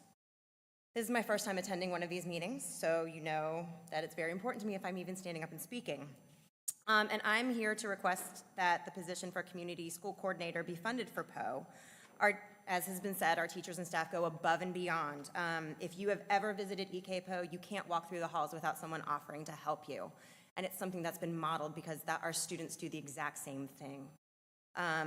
If you're ever there, there's staff there before school, after school, in the summers, and on weekends. And they contact and meet with parents, consult with one another.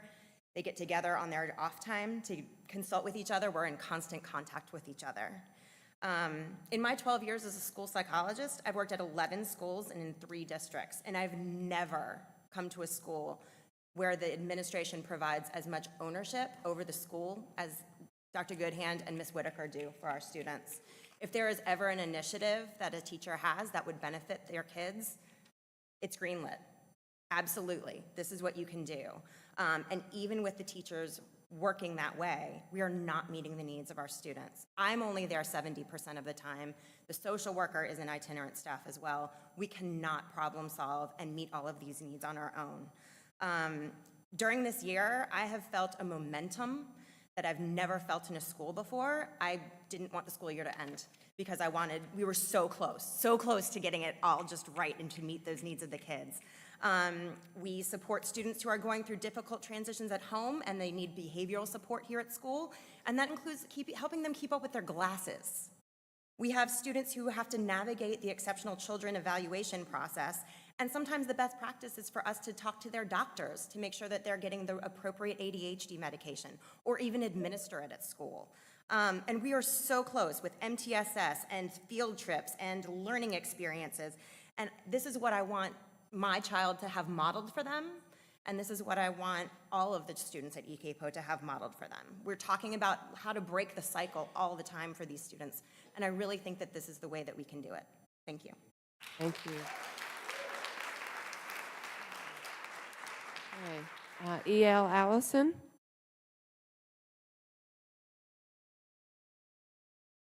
Good afternoon. I surely hope that you all don't clap when I finish. I don't need a clap. We need some knowledge and some understanding. We're in trouble in Durham, and the red shirts are here, and you don't know the facts. Thank you for giving me an opportunity. I'm not going to have much time. But the very 50 years ago, I was coming up here doing this same thing. On July 1st, 2018, the two systems merged, Durham County and Durham City. We're still doing the same problems. I'm just going to throw out some words. Gentrification, property taxes. How many of you in here, especially black folk? I'm going to give you a little statistics here. North Carolina and Durham County, what you're doing for black and Latinos, 62% in 14, 15, what is it what I'm talking about? Percentage of grade level proficiency at the beginning of kindergarten 2014-15. 62% of blacks didn't make it. 70% of Hispanics didn't make it. That's 3 years ago. And we're talking about money. I'm going to support the county manager.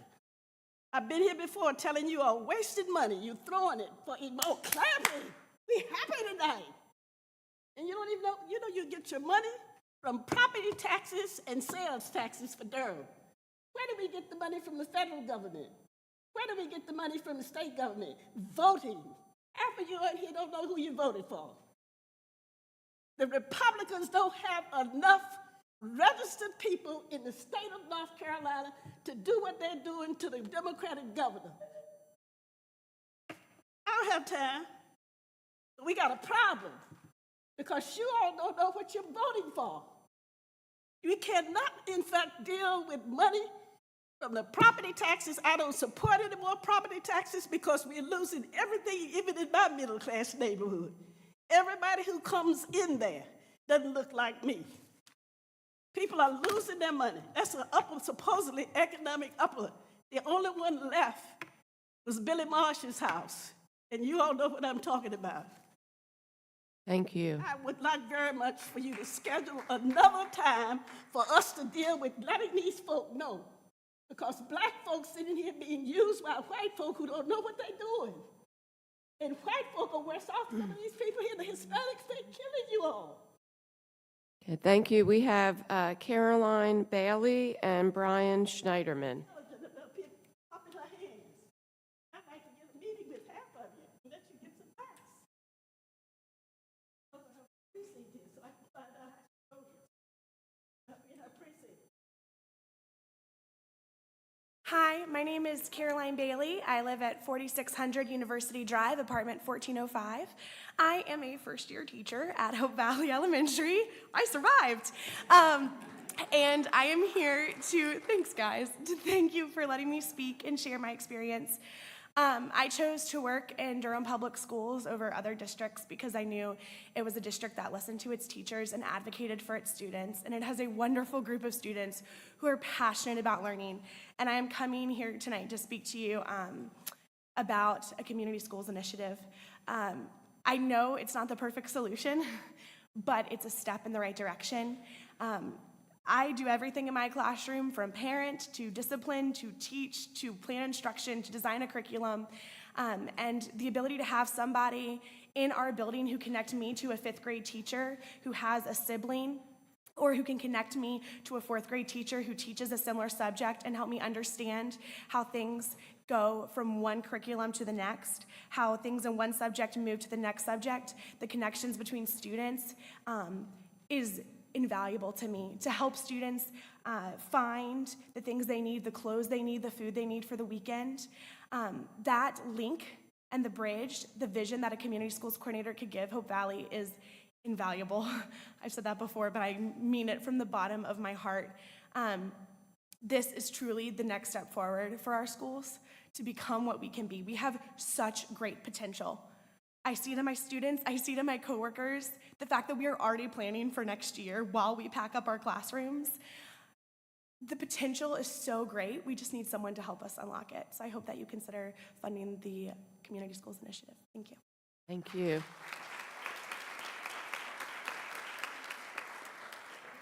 Okay, Brian Schneiderman. Hi, I'm Brian Schneiderman. I live at 1408 Carroll Street, and this is a colleague, Candace Rashada. We're both speaking on behalf of the Durham Living Wage Project.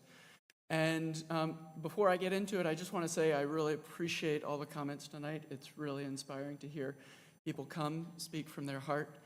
And what we want to talk about is that the Durham Living Wage Project, we wanted to express our support for the custodial workers in the county budget, which will provide living wages to hundreds of hardworking Durhamites. At the Durham Living Wage Project, we believe that a just economy provides jobs with dignity and living wages, economic prosperity for individuals, enterprises and communities, and equal opportunity and justice for all people who have been marginalized in our society, with a particular focus on race, class, and gender equity. In recent years, Durham has made strides toward a more just economy, and it's in no small measure to the leadership of our local government bodies. The county now has a great opportunity to take one more step by recognizing the value of the custodians that they bring to our school system and bringing their compensation up to Durham living wage. We understand this step will come at an initial cost, but we believe that in the long run, the benefits are greater than any short-term accounting. There's lower turnover, more skilled employees, more motivated employees, a local multiplier, and higher pay is recirculated in the local economy, and reduced public assistance needs for low-wage workers. But most of all, and most importantly, these valued workers will be in a better position to meet their basic needs. Please continue to have this in the budget and support custodians and the overall schools. Thank you. Okay, thank you.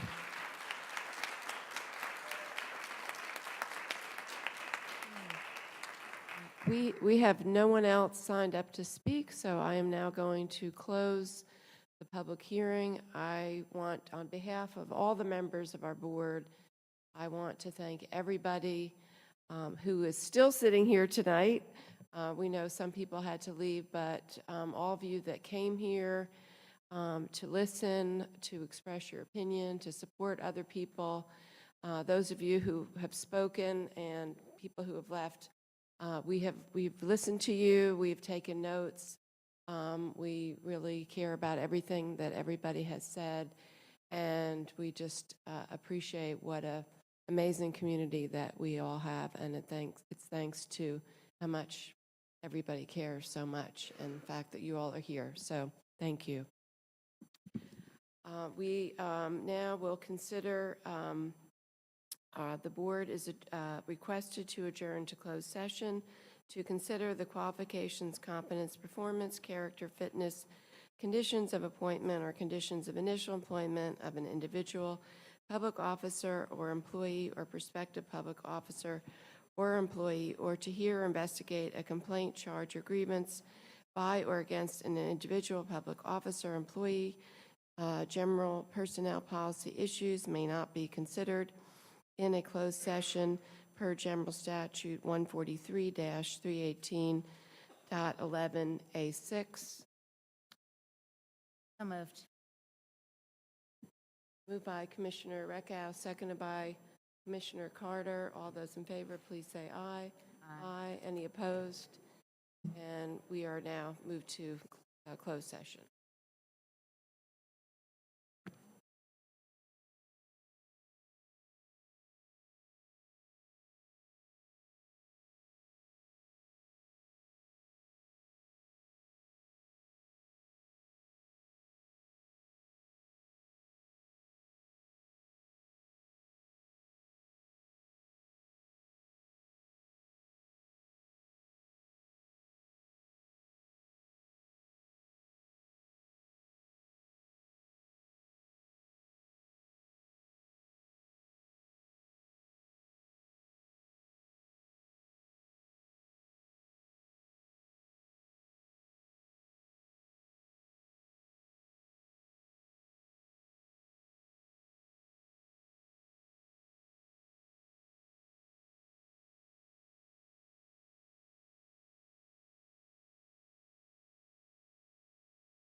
be finished. We did records. Going to do a vote, and I have a statement to read.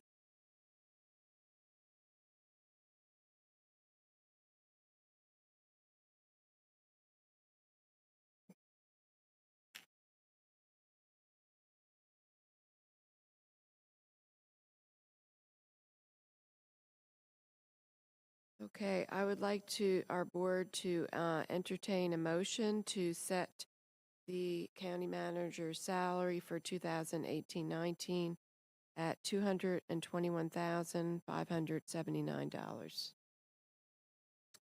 All those in favor, please say aye. Aye. Any opposed? Nay. And the motion is approved.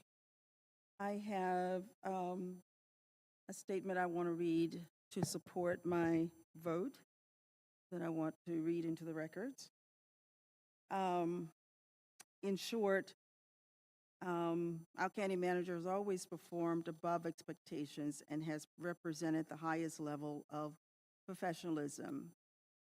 But despite all that he has accomplished within the last year, my colleagues on the board chooses to give him less than what he deserves or even what the market indicates that other managers across our state have received in their merit increase, which is between 3% and 6%.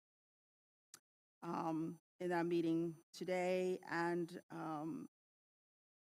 the manager will receive an automatic, the managers will receive an automatic 3% upon not adoption of this budget. I'm hard pressed to believe that this board is more deserving. In other words, our board will receive a 3% upon the adoption of this board. And I am hard pressed to believe that the board is more deserving of a higher increase than the manager when you consider the work that he has produced over the last 12 months.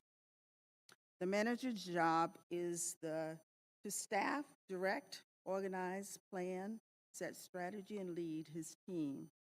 Over the past year, the manager has done cutting-edge work to include, number one, producing high-quality weekly publications that keeps our residents informed about the activities of county government. He consistently is invited to speaking engagements all over our county and always accessible. He has written white papers on innovation, developed video presentations to implement an innovation strategy across the organization. He has produced a high-quality budget that has preserved the county's AAA bond rating. He has been a fierce leader in our early childhood education initiative. Number 6, he has worked very closely with our core violence initiative and gun violence in our target neighborhoods are down significantly. He has worked to consolidate our fire service operation in southern Durham, this city, and this is no small feat, as it should have been done years ago. But through his skillful negotiations, we are almost there. He has led his team and provided the board with some of the best board retreats that we have seen since I've been on the board as a county commissioner. Within the last year, under the manager's leadership, the county has received over 15 national, state, and local awards for excellence in service delivery. Our external audit was complete, and it was a very clean audit with no findings. That's major for an organization of almost 2,000 employees and a $650 million budget. He has brought managing for results to life in the county, and we now have metrics in our budget with software that gives us the ability to really understand our budget trends for revenue and expenditures. You can look across the street and see our new courthouse. It's just one of the projects that he's responsible for, and the list goes on. Madam Chair, I ask that you treat our manager with fairness and equity and give him what he deserves. Even our board is getting a 3% increase. How can we possibly suggest that he is given less than we are? Finally, I remind you that again that managers across the 10 most populous counties receive between 3 and 6%, even if you say that some of the counties may be larger. Please 0 to 6. So our manager deserves nothing less. Thank you. Commissioner Hill. I'd like to say, number one, that statement is factually incorrect. There are several managers that receive 2%, and one received 0%. So that's not true, what you say. That's my statement. It's not true. Your statement is incorrect. That's your opinion. No, it's not an opinion. Commissioner These are Hamilton, facts. he can And speak. He these- has a right to speak. No, You no, no, no, no, spoke. that's fine, Doc. He's going to fine, speak Chair. now, That's and fine, Chair. it is his turn to speak. That's fine, Chair. Facts matter, and what you stated was factually incorrect. And I'll say this. A lot of our deputies, paramedics, and almost half of our workers for the county receive a 2% increase. And I know they work hard every day. And I think it's fair that if our workers in the county can receive 2%, our manager, who's receiving a more than $4,000 increase in salary, I think that's fair. I think a salary of 200 and what's the final number? $221,579. I think that's a fine salary. And I just want to add, in terms of factual information, with this salary increase, our manager will receive the third highest salary of all county managers that we benchmark ourselves with.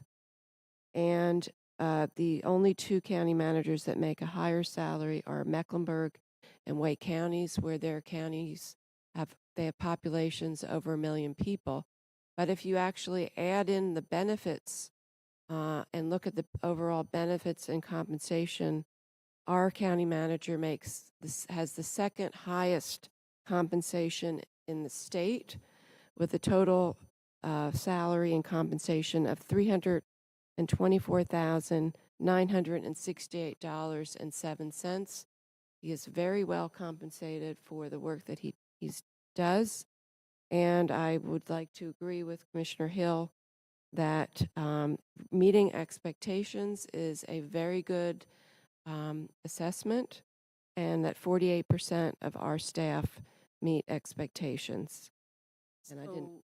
It's really interesting that we used information, as I stated earlier tonight, we were using information that was sent to us at 6 o'clock this evening. And I asked that we put this off until the 25th so that all of us would have an opportunity to review the information. But instead, we voted on it tonight when we only received information when we were getting ready for this board meeting. So it's pretty interesting. Well, Commissioner Howerton, you have a very prepared statement. You had obviously already decided what you were going to do beforehand. Absolutely. I also would like to, can I just speak to the process quickly? Because I think the process is important here, because it's one that undergirds the equity and fairness of the outcome. And the reason that that's the case is because the manager and I were asked last year to draft together an evaluation instrument, and that we worked on that. We brought it back in closed session, I think twice, and everyone had an opportunity to make revisions. We made revisions. We got it to a point where we were all happy with it. The manager was happy with it going forward. It aligned with his work plan, and we all voted to use it this year. And that's what we did, and we came out with the results of the evaluation, which were very good. I think we're all very, very pleased with how the work that our manager has done. No one is trying to be critical here at all. But the outcome is the result of the use of an instrument that we all agreed upon last year. And so to call it unfair it's just not accurate. It's not a reflection of the process that we followed.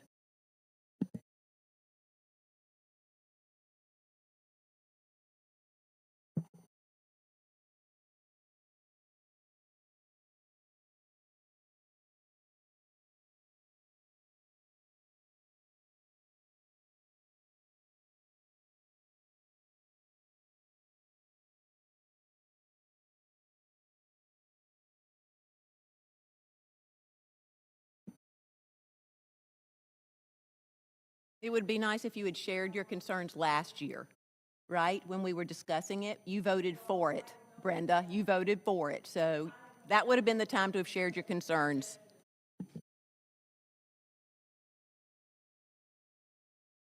Go in, why don't you put your microphone on? I'd like to say that, for example, I sit on 2 other boards that I can think of that use similar evaluation tools, and we rate on the same kind of a scale with the meets expectations, exceeds, and needs improvement. The Durham Tech Board and the Go Triangle Board. And it's the same process where we read what the manager has accomplished. We then look at his original work plan, we rate him, score him, and then the compendium yields the evaluation. And it's exactly the same. So it's not, I don't view it as subjective. Everyone is grading based on different components and evaluating based on whether the person exceeded, met, or needed improvement. Okay.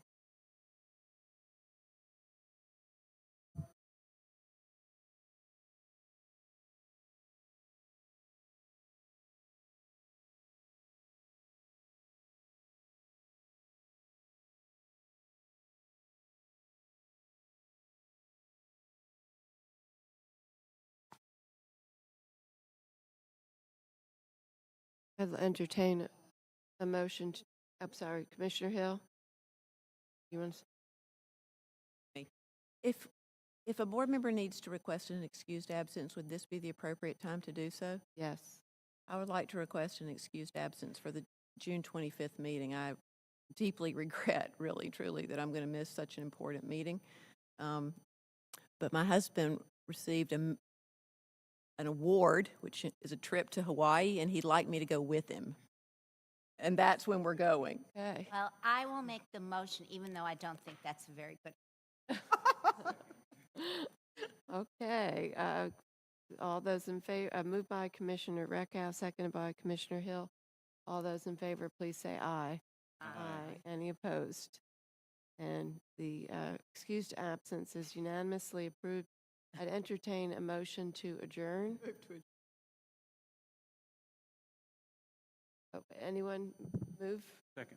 Who Motion moved? to adjourn. Okay. Okay, moved by Commissioner Carter, seconded by Commissioner Hill. All those in favor, please say aye. Aye. Any opposed? And we are unanimously